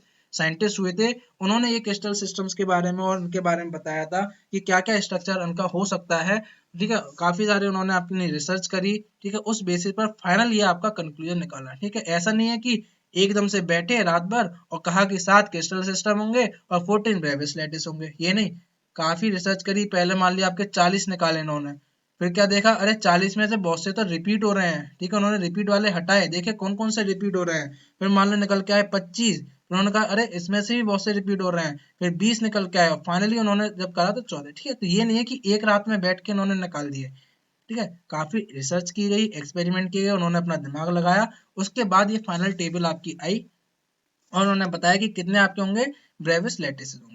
इसका मतलब क्या है, इसका मतलब ये है बच्चों, देखिए कि क्यूबिक, जब मैं क्यूबिक की ही बात कर रहा हूँ, ठीक है, जब मैं क्यूबिक की ही बात कर रहा हूँ तो एक आपके माइंड में क्या आएगा, क्यूबिक मतलब आपके A equal to B equal to C and alpha equal to beta equal to gamma equal to 90 degree. ये तो बात हो गई क्रिस्टल सिस्टम की, आपका क्रिस्टल की शेप पता चल गई, उसकी ज्योमेट्री पता चल गई। अब ब्रेविस लैटिस में क्या होगा, ब्रेविस जी ने क्या करा, इन्होंने क्या करा कि अब ठीक है क्यूबिक हमें पता चल गया कि क्यूब आपका इस तरीके से होगा, आपका बन गया क्यूबिक, आपको ज्योमेट्री पता चल गई, शेप पता चल गई। अब इसमें एटम्स कैसे फिल हो रहे हैं, ठीक है, इसमें एटम्स कैसे कैसे फिल हो सकता है वो बताया ब्राविस ने, ठीक है। तो क्यूबिक के केस में मेरा 3 तरीके से आपके क्या बन सकते हैं, एटम फिट होते हैं। क्यूबिक के ही केस में 3 तरीके से आपके एटम्स क्या हो जाते हैं, अरेंज हो जाते हैं। उन्हीं अलग अलग अरेंजमेंट को हमने क्या करा, अलग अलग नाम दे दिया। तो ठीक है, पी मैंने यहाँ पर देखो एक सिंबल से लिख रखा है PIF, ठीक है, वो इसलिए रख रखा है कि आपको टेबल याद हो जाए। ये PIF का क्या मतलब है वो मैं आपको बताऊंगा, ठीक है। तो क्या है ब्रेवियस लैटिस का मतलब क्या है कि क्यूबिक में ही आपके एटम्स कितने तरीके से अरेंज हो रहे हैं वो आपको पता चल जाता है, यानी क्यूबिक में आपके 3 तरीके से होंगे PIF। तो देखिए इसको याद कैसे करना है पहले वो देख लीजिए। यहाँ तक का तो मैंने 2 आपको कॉलम याद करा दिए। ब्रेवियस लैटिस जब आपको लिखना है तो P वाला जो है सब में आएगा, CTORHMT, सब में आपका P वाला देखने को मिलेगा। देखिए P वाला सिंपल, आप जब टेबल बनाओ तो P तो एज इट इज लिख ही देना, ठीक है। दूसरा क्या है, I वाला आपके स्टार्टिंग के 3 में आएगा, क्योंकि टोटल में कितने करने, 14। टोटल आपके क्या है 14 रहेंगे, तो 7 तो ये हो गए, 3 आपके यहाँ तक हो गए, I 10 हो गए, बचे 4। तो यहाँ से क्या करना, F एक खाली छोड़ देना, फिर F, ठीक है। बाकी C आपका किस में आएगा, थर्ड वाले में और लास्ट सेकंड वाले में। तो इस तरीके से आप क्या है 14 ब्रेवियस लैटिसेस आप बता सकते हो, और ये पूरा का पूरा टेबल आपको यहाँ पर याद भी हो गया।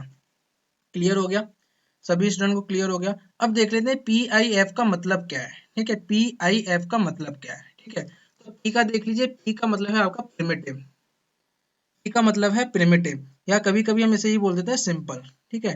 P मतलब है सिंपल। सिंपल के केस में क्या होगा, लेटिस पॉइंट्स आपके केवल कहाँ होंगे, कॉर्नर्स पर होंगे, केवल कहाँ होंगे, कॉर्नर्स पर। लेटिस पॉइंट्स कहाँ होंगे सर जी, लेटिस पॉइंट्स आपके होंगे कॉर्नर्स पर, ठीक है, ठीक है।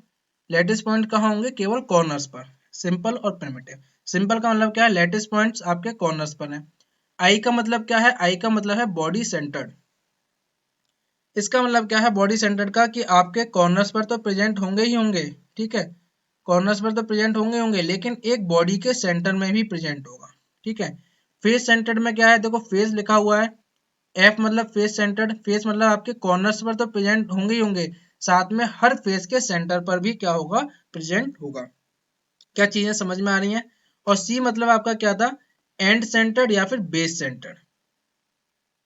सी मतलब है एंड सेंटर्ड या बेस सेंटर्ड, यानी कॉर्नर्स पर तो प्रेजेंट होंगे, या फिर उसके साथ साथ आपके क्या होंगे, one pair of parallel faces, यानी कि आपके पैरेलल फेसेस के एक पेयर पर आपके उनके सेंटर्स पर क्या होंगे, एटम्स प्रेजेंट होंगे। तो यहाँ देख लीजिए मैंने डायग्राम्स बना रखे हैं क्यूबिक वाले के, तो आपको क्लियर हो जाएगा। पी मतलब सिंपल, पी या प्रिमिटिव, आई मतलब बॉडी सेंटर्ड, एफ मतलब फेस सेंटर। देखो ये सारी चीजें आपने पढ़ी हुई हैं, लेकिन आपको बताना है, बेस मजबूत करना है, आपको पता होना चाहिए, इसलिए सारी चीजें मैं आपको बता रहा हूँ, ठीक। हो सकता है बहुत से बच्चों ने ये पढ़ा हुआ हो, लेकिन दोबारा पढ़ने में कोई हर्ज नहीं है, आपको कुछ ना कुछ नया सीखने को जरूर मिलेगा, ठीक है। ऐसा नहीं आपको नया नहीं सीखने को मिला, कुछ ना कुछ तो जरूर मिला होगा नया सीखने को, ठीक है। तो पूरा लेक्चर ध्यान से देखिए।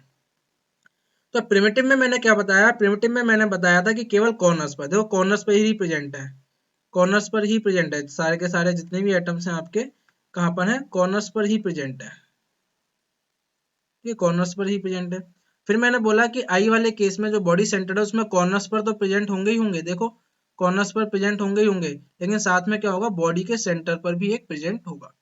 और आपका फेस सेंटर्ड में क्या होगा, कि कॉर्नर्स पर तो प्रेजेंट होंगे ही होंगे, और आपके हर फेस के सेंटर पर, हर फेस के सेंटर पर, देखिए हर फेस के सेंटर पर प्रेजेंट होगा। एक रह गया ये बेस सेंटर। बेस सेंटर के केस में क्या होगा, मैं यहाँ पर आपको दिखा देता हूँ।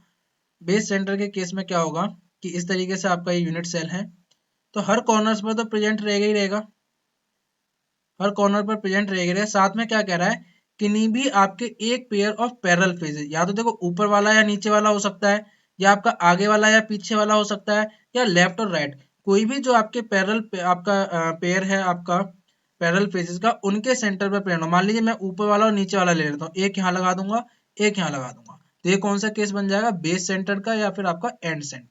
क्लियर हो गया सभी स्टूडेंट्स को, PIF समझ में आ गया। 7 क्रिस्टल सिस्टम समझ में आ गए जो मैंने आपको यहाँ पर बताया। 14 ब्रेवियस लैटिसेस क्या होते हैं, कैसे टेबल याद करना है, ये भी क्लियर हो गया होगा। अगर ये अच्छा लगा हो तो जरूर कमेंट में लिख के मुझे बताइएगा कि हाँ सर जी हमको याद हो गया। अब यहाँ देख लीजिए जो इमेज मैंने आपको पहले दिखाई थी, ठीक है, जो आपको मैंने ये जो इमेज दिखाई थी, यहाँ पर आपका देखो 14 ब्रेवियस लैटिस सारे दिखा रखे हैं, देखो यहाँ पर क्यूबिक लिख रखा है, क्यूबिक में आपके यहाँ पर पैरामीटर्स के बीच में रिलेशन दे रखा है आपके हर किसी में, ठीक है, थोड़ा आपको क्लियर नहीं दिख रहा होगा, लेकिन मैं आपको बता, अब मैंने आपको वो टेबल याद कराई तो दिक्कत नहीं आएगी समझने में। यहाँ पर देख सकते हैं सारे आपके लेटेस्ट सिस्टम्स हैं। अब क्यूबिक में आपका देखिए प्रिमिटिव का इन्होंने डायग्राम बना रखा है, बॉडी सेंटर्ड का कैसा होगा, फेस सेंटर्ड कैसा दिखेगा, टेट्रागोनल में आपका प्रिमिटिव कैसा दिखेगा, बॉडी सेंटर्ड कैसा होगा। ठीक है, ये पी पी पी सब में चलेगा, आई आई आई बताया था, फिर एफ एक छोड़ के फिर एफ, फिर सी आपका थर्ड और लास्ट सेकंड में।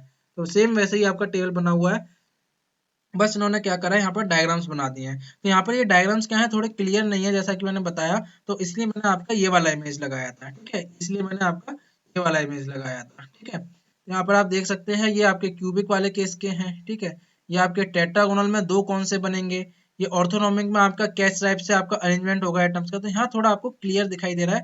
तो यहाँ पर आप देख सकते हैं मोनोक्लिनिक में आपके दो, ट्राइक्लिनिक में आपका केवल एक वो आपको दिखाई दे रहा है प्रिमिटिव वाला। तो यहाँ पर आप देख सकते हैं कि एटम्स का अरेंजमेंट किस तरीके से है। सेम यहाँ पर वही इमेज, ठीक है, तीनों इमेज आपकी सेम है। जो इमेज आपको अच्छी लग रही हो, जिस इमेज से आपको अच्छे से समझ में आ रहा हो, वहां से आप इसको समझ लीजिएगा। क्या क्रिस्टल सिस्टम्स क्लियर हो गए सभी स्टूडेंट्स को? 7 कौन से क्रिस्टल सिस्टम्स हैं, किन बेसिस पर क्लासीफाई किया गया है, लैटिस पैरामीटर्स के बीच में क्या रिलेशनशिप होगा, और 14 ब्रेविस लैटिसेस आपके कौन कौन से होते हैं, ये भी बता दिया। कि डाउट अगर आता है कि सर 14 से ज्यादा नहीं हो सकते या कम नहीं हो सकते, वो मैंने आपको पहले ही बता दिया कि मटेरियल साइंटिस्ट हुए, इंजीनियर हुए, रिसर्चर्स थे, ब्रेविस साइंटिस्ट थे, उन्हीं के नाम पर ये पढ़े, उन्होंने रिसर्च करी, पहले उन्होंने बहुत सारे निकाले, फिर उन्होंने देखा कि अरे ये तो रिपीट कर रहे हैं, उनको हटाते चले गए, कम करते चले गए, और फाइनली हमारे पास कितने निकल के आए, 14। ठीक है, इन्हीं को हम क्या बोलते हैं, 14 ब्रेविस लैटिसेस। सभी स्टूडेंट्स को क्लियर हो गया? चलिए आगे देखते हैं। Types of the cubic crystal structures. अब बात कर लेंगे, देखो हमारे सिलेबस में क्यूबिक की ही बात है। हमारे सिलेबस में किसकी बात है, क्यूबिक। क्यूबिक में मैंने आपको बताया एक प्रिमिटिव होगा, ठीक है, एक आपका क्या होगा, फेस सेंटर्ड होगा, एक आपका क्या होगा, बॉडी सेंटर्ड होगा। क्योंकि हमें बाकी नहीं जाना, हमें केवल किसके बारे में पढ़ना अपने सिलेबस में, क्यूबिक के बारे में।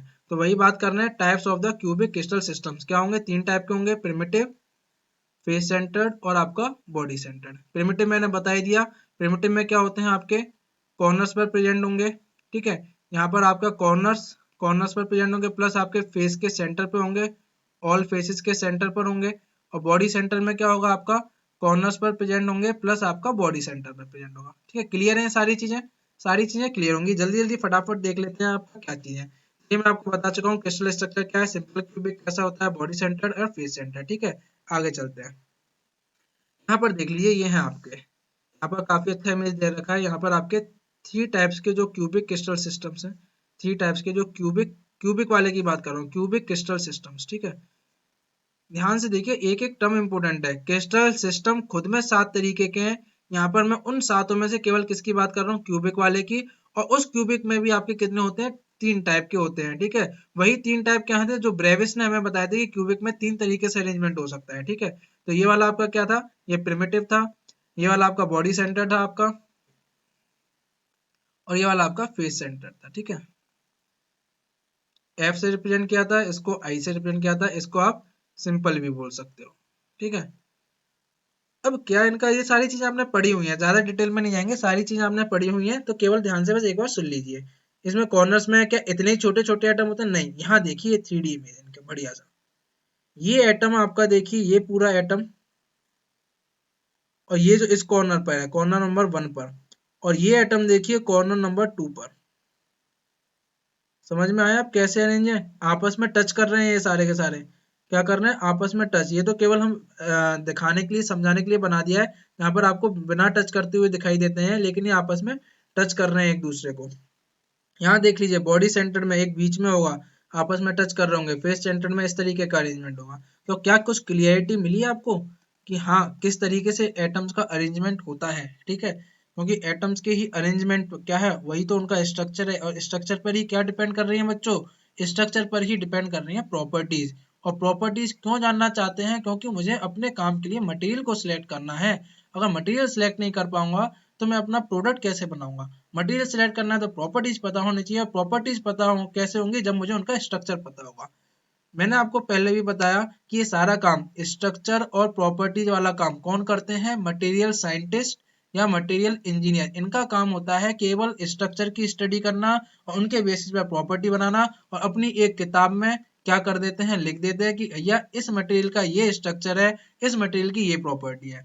अब मैं क्या करूंगा, मैं कोई इलेक्ट्रिकल इंजीनियर हूँ या मैकेनिकल इंजीनियर हूँ, मेरे को कोई प्रोडक्ट बनाना है, मेरे को मटेरियल सिलेक्ट करना है, तो मैं क्या करूँगा, इस बुक के पास जाऊंगा, मैं कहूंगा भैया मेरे को ये प्रोडक्ट बनाना है, यहाँ यहाँ पर ये प्रोडक्ट ऐसे यूज होगा, मुझे ऐसे मटेरियल की आवश्यकता है कि जिसमें ये प्रॉपर्टीज हो। मैंने प्रॉपर्टी डिसाइड करी और मैंने क्या देखा, अच्छा इसका स्ट्रक्चर ऐसा है, प्रॉपर्टी है, और मटेरियल मान लीजिए स्टील है, तो मैं करूंगा फटाफट स्टील को यूज कर लूंगा। तो आपको समझ में आ रहा होगा कि ये चीजें क्यों पढ़ना जरूरी है। छोटी छोटी चीजें लग रही होंगी, लग रहा होगा पढ़ा हुआ है, लेकिन है बहुत इंपॉर्टेंट। ठीक है, आगे चलते हैं। सिंपल क्यूब है, देखो यहाँ आपको कुछ भी नहीं करना है, केवल आपके जो सिलेबस में या एग्जाम पर्पस के लिए मैं बताऊँ, तीन चीजें आपको याद रखनी है। सिंपल क्यूबिक में आपका रेडियस और ए के बीच में आपका क्या रिलेशनशिप होता है, और आपका दूसरे में बात करें अटोमिक पैकिंग फ्रैक्शन क्या होता है। ठीक है, इनकी डेफिनेशन वगैरह कुछ नहीं, केवल आपको इनकी पता होनी चाहिए क्या चीज है यहाँ पे। ठीक है, कोऑर्डिनेशन नंबर आपका क्या होता है, ये आपको पता होना चाहिए। ठीक है, तो यहाँ देख लेते हैं सिंपल क्यूबिक की। जब हम बात करते हैं सिंपल क्यूबिक मतलब जैसे नाम आया, यानी कि कॉर्नर्स पर प्रेजेंट होंगे। ठीक है, यानी कि कॉर्नर्स पर प्रेजेंट होंगे एटम्स। ठीक है, क्या याद रखना है, इसका कोऑर्डिनेशन नंबर होता है 6। कोऑर्डिनेशन नंबर 6 मतलब क्या है कि कोऑर्डिनेशन नंबर मतलब ये है कि इसके नियरेस्ट नेबर में कितने सारे एटम है। ठीक है, इसके पड़ोसी कितने हैं। किसी भी, अगर मैं सिंपल क्यूबिक की बात करता हूँ, सिंपल क्यूबिक में का मैं कोई भी एटम उठा लेता हूँ, कोई भी एटम उठा लूंगा, तो मैं उसमें देखूंगा उसके पड़ोसी कितने हैं, उसके नेबर कितने हैं। जितने उसके पड़ोसी होंगे वही उसका क्या हो जाता है, कोऑर्डिनेशन नंबर हो जाता है। सिंपल सी बात है, समझ में आ गया होगा सभी स्टूडेंट को। तो देखो आपको 6, बहुत से बच्चों को डाउट आ रहा होगा कि 6 कैसे आया, उसके लिए यहाँ इमेज लगाया हुआ है।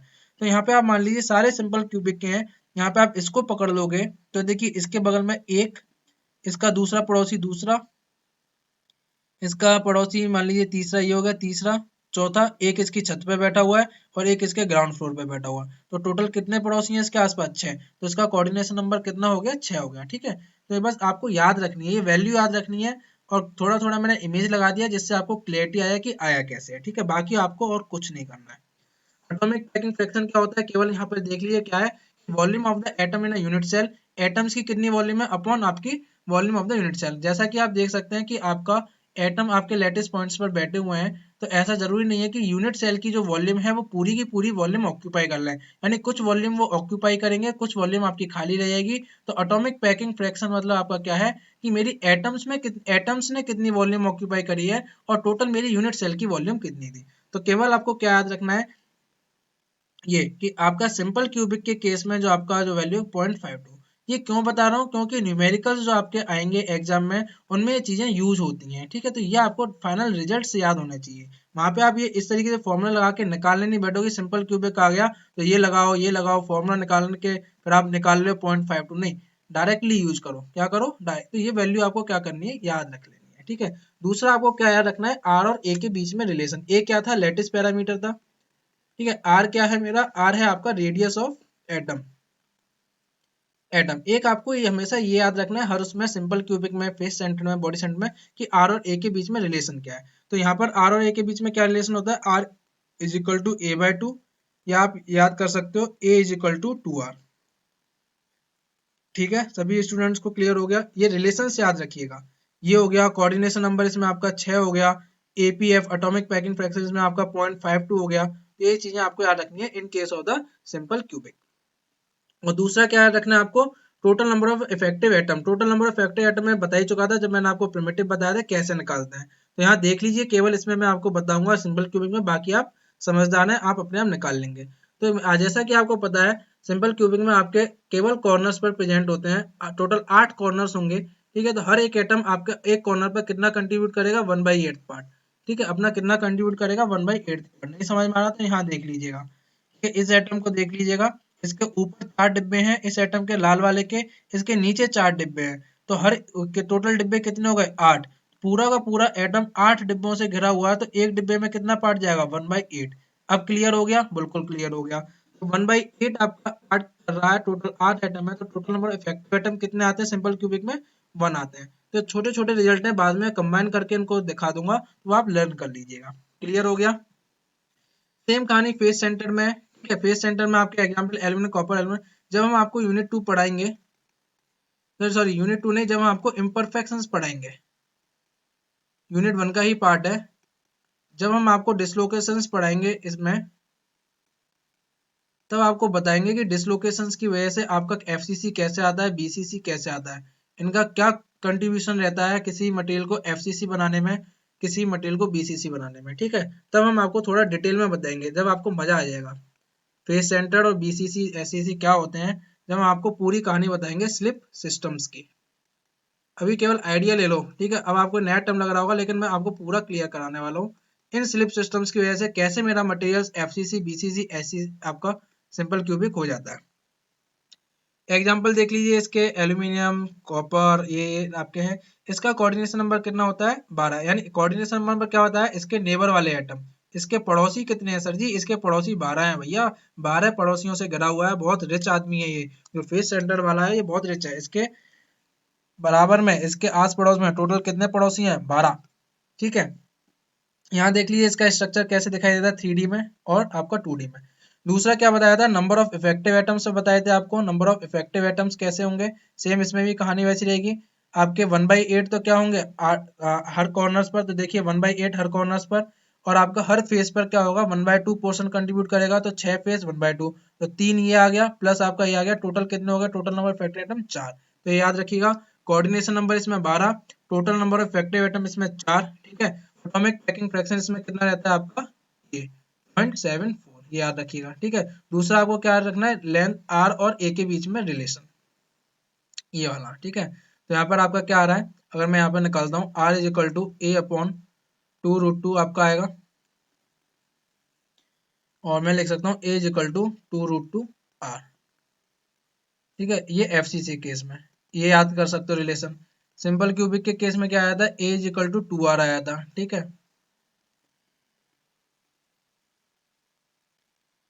क्लियर हो रही हैं चीजें। ठीक है, ये आपका रिलेशन याद रख लीजिएगा, ये फॉर्मूला नहीं याद रखना है, केवल आपको क्या रखना है 0.74। आया कैसे है आप निकाल सकते हो, वॉल्यूम आपकी एटम्स की कितनी ऑक्यूपाई कर रहे हैं upon total volume of the unit cell. फॉर्मूले में लगाओगे, ए और आर के बीच में रिलेशन लगा दोगे, तो आपको फाइनल यही एक्सप्रेशन मिलने वाला है, ये वाला एक्सप्रेशन आपको मिलने वाला है। ठीक है, क्लियर हो गई।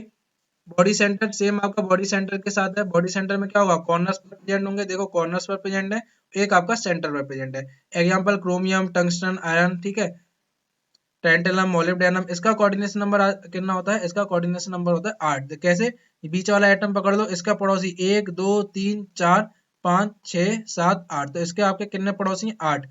Total number of effective atoms कितने होंगे, यहाँ देख लीजिए 8 कॉर्नर्स पे, तो ये पूरा कंट्रीब्यूट करेगा 1, और आपका एक सेंटर पर ये होगा 1, तो टोटल कितने हो जाएंगे आपके 2 हो जाएंगे। ठीक है, तो क्या हो गया, coordination number 8, total number of effective atom आपके 2, ये चीजें आपको याद रखनी है। ठीक है, यहाँ पर आपको केवल दिखाया हुआ है कि आपका बीसीसी कैसा दिखाई देता है। ठीक है, बीसीसी तो ये आपका सेंटर में है, इसके पड़ोसी देखो कितने टच कर रहे हैं, कितने पड़ोसी से छुले हुए हैं, इसको टच करना है 1 2 3 4 5 6 7, एक पीछे होगा आपका। ठीक है, 8, तो आपको केवल एक फील कराने के लिए इमेज लगाएगी कि आपको महसूस हो जाए कि हाँ इसके 8 पड़ोसी हैं। ठीक है, या इसके total number of effective atom आपके 2 आएंगे, या इसका कैसा आपको दिखाई देगा, तो केवल आपको एक फील आ जाए कि किस किस तरीके से दिखाई देंगे, इसलिए आपको अलग अलग इमेज लगाकर दिखाया गया है। ठीक है, एटॉमिक पैकिंग फ्रैक्शन की बात कर लेते हैं, तो इसमें एटॉमिक पैकिंग फ्रैक्शन आता है 0.68, ये आपको याद रखना है। ठीक है, किसमें, बीसीजी के केस में आपका एटॉमिक पैकिंग फ्रैक्शन।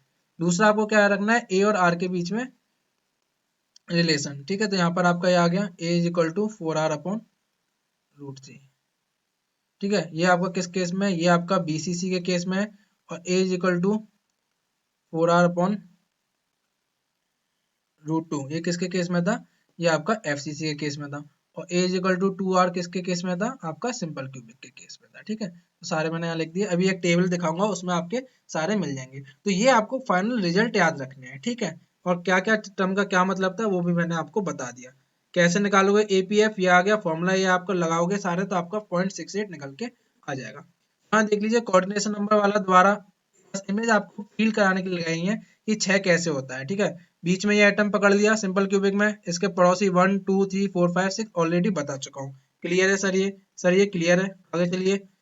एफसीसी में कोऑर्डिनेशन नंबर 12 कैसे होंगे, देखो ये वाला फेस सेंटर वाला इन्होंने पकड़ा, इसके जैसा आपका ये यूनिट सेल यहाँ बना हुआ है, सेम ऐसा यूनिट सेल इसके बगल में बना होगा। ठीक है, तो इसके पड़ोसी देख लो 1 2 3 4। ठीक है, और आपका फिर ये देखो 1 2 3 4, फिर आपके 1 2 3 4, टोटल कितने हो गए 4 प्लस 4 प्लस 4 हो गए टोटल 12। तो इसके पड़ोसी कितने हो गए 12। क्यों लगाया है सर जी? केवल आपको महसूस कराने के लिए, फील कराने के लिए, हाँ इसके 12 होते हैं। किसी भी स्टूडेंट को डाउट आता है तो यहाँ पर पॉज करके काउंट करके देख लीजिएगा। बीसीसी में कोऑर्डिनेशन बताया था, सेंटर वाले के पड़ोसी देख लो 1 2 3 4 5 6 7 8, तो कितना होता है कोऑर्डिनेशन नंबर 8। कोऑर्डिनेशन का नंबर मतलब क्या है आपका? पड़ोसी, उसके नेबर में कितने हैं, ठीक है, उसको कितने टच कर रहा है। क्लियर हो गया? ये है बस मेन इंपॉर्टेंट। ये टेबल है जो कि मैंने यहाँ लगा रखा है। यहाँ पर आप देख सकते हो simple cubic, body centred, face centred, ठीक है। यूनिट सेल की वॉल्यूम कितनी होगी इसका स्क्रीनशॉट ले लीजिएगा और अब यहाँ अपनी कॉपी में नोट कर लीजिएगा। इसकी वॉल्यूम ए क्यूब, क्योंकि हम क्यूबिक की बात कर रहे हैं तो सबकी वॉल्यूम क्या होगी? A cube. Number of point cell simple cubic में 1 कैसे आया बता दिया, बॉडी सेंटर में 2 कैसे आया बता दिया, फेस सेंटर में 4 कैसे आया बता दिया। डायमंड क्यूबिक पढ़ने की जरूरत नहीं है, ठीक है, केवल यहाँ तक आपके लिए सफिशियंट है, ठीक है। और number of atoms per unit volume की अगर मैं बात करता हूँ तो आपके कितने आ जाएंगे? तो ये पर यूनिट वॉल्यूम की बात कर रहा है, ठीक है। वॉल्यूम हटा दो, केवल नंबर ऑफ एटम्स की बात करो इफेक्टिव, तो आपके 1 2 ऊपर बताई दिए, ठीक है, 4 और 8। कोऑर्डिनेशन नंबर देखिए बताई दिया 6 8 12, इसका 4 इसका, ठीक है। और नियरेस्ट नेबर मैंने ए और आर के बीच में रिलेशन, ठीक है, ए और आर के बीच में रिलेशन। तो सिंपल क्यूबिक में क्या था? A is equal to 2 are था, ठीक है। और इनके केसेस में क्या था?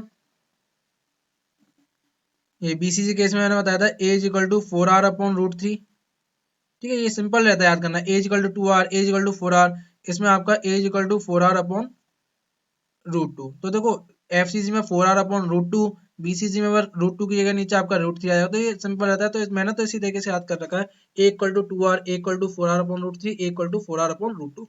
तो आपको जैसे याद हो जाए वैसे याद कर लीजिए। एटॉमिक रेडियस यहाँ बता दिया, ठीक है।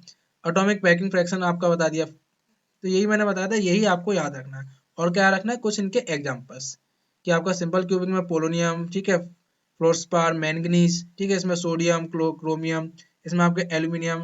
देखो एक मैं आपको बताऊं जनरल से, अगर आपको याद करना है, जनरली जो डक्टाइल मटेरियल्स आपके होते हैं ना, डक्टाइल मटेरियल्स जैसे आपके एल्यूमिनियम, सिल्वर, कॉपर, गोल्ड, वो आपके क्या होते हैं? जनरली फेस सेंटर्ड में आते हैं। इतना याद रखिएगा कि जो भी आपके डक्टाइल, अगर आपसे एकदम से पूछ लेता है कोई, आपको नहीं याद आता है, तो ऐसे याद रखो कि डक्टाइल मटेरियल जो होते हैं उनका जनरली आपको एफसीसी स्ट्रक्चर देखने को मिलता है, ठीक है। और जितने भी आपके स्ट्रॉन्ग होंगे, हार्ड होंगे, ठीक है, जितने भी आपके स्ट्रॉन्ग होंगे, हार्ड होंगे, ठीक है, उनका स्ट्रक्चर आपको जनरली कैसा देखने को मिलता है? बीसी। जैसे आपका टंगस्टन, मोलिब्डेनम, ठीक है, इस टाइप के जो हो गए तो आपको कैसे देखने को मिलेंगे? बीसीसी। तो बस इतना याद रखिए, डक्टाइल है तो एफसीसी जनरली होता है, हार्ड है तो बीसीसी होता है। तो अगर आपको नहीं एग्जाम्पल याद आ रहा है तो आप डक्टाइल और हार्ड के बेसिस पर कुछ एग्जाम्पल अपने आप लिख पाओगे। क्या सभी स्टूडेंट को क्लियर हो गया? मजा आया यहाँ तक पढ़ने में? सारी चीजें समझ में आई?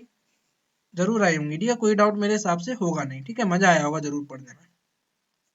एक लास्ट है आपका हेक्सागोनल क्लोज पैक, ठीक है, है नहीं सिलेबस में पर मैंने ऐड कर दिया है कि आपको कभी लिखा मिल जाए हेक्सागोनल क्लोज पैक का मतलब क्या है, कैसा होता है, तो आपको दिख जाए। तो देखो कुछ नहीं, यहाँ देख लीजिए हेक्सागोनल क्लोज पैक कैसा स्ट्रक्चर होता है। आपका इस तरीके का स्ट्रक्चर होता है। ऊपर देखिए आपको हेक्सागोनल में 6 एटम दिखेंगे, नीचे बेस में आपको 6 एटम्स दिखेंगे, ठीक है।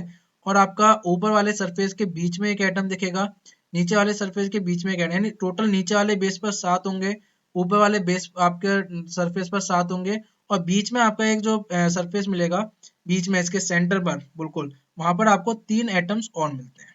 ये देख लीजिए यहाँ पर 1 2 3 4 5 6 7, 1 2 3 4 5 6 7, और बीच में आपको 3 एटम्स ऐसे और जब जब आपको इस तरीके का अरेंजमेंट मिलेगा, यहाँ देख लीजिए, जब भी आपको इस तरीके का अरेंजमेंट मिलेगा तो वो आपका HCP होता है। क्या होता है? Hexagonal close packing.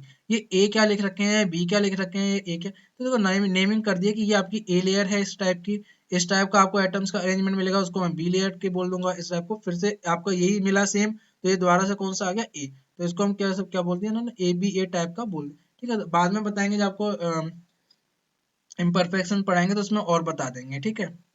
तो केवल यहाँ पर एक फील ले लीजिए कि हेक्सागोनल क्लोज पैक आपका कैसा दिखाई देता है, कैसा स्ट्रक्चर होता है, कैसा एटम्स का अरेंजमेंट होता है, वो आपको यहाँ पर क्लियर हो गया होगा। ये पढ़ लीजिएगा, यही लिखा हुआ है जो मैंने आपको बताया था।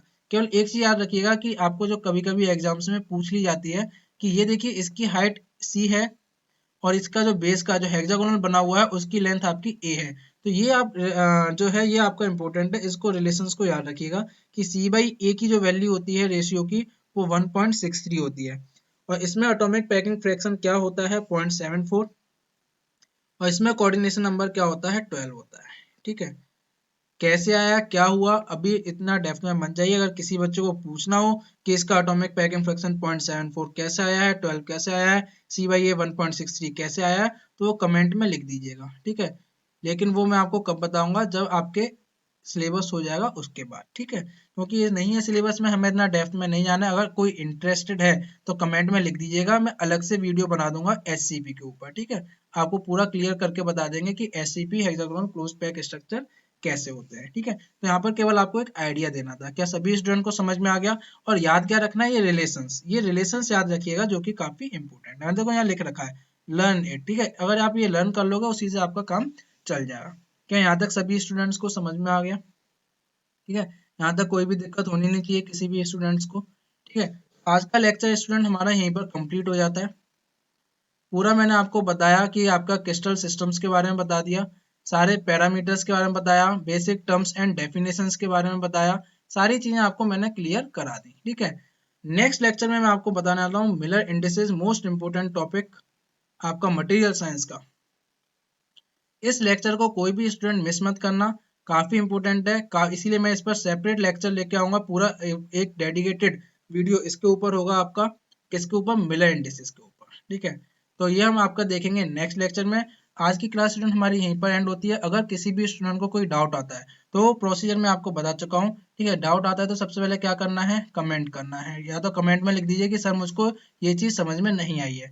और दूसरा, मैंने अपना मेल आईडी आप सभी स्टूडेंट को दे रखा है, अगर फिर भी आपको नहीं क्लियर होता तो आप मेल आईडी पर मुझसे पर्सनली पूछ सकते हैं। ठीक है, तो मैं आपको वहां पर भी बता दूंगा।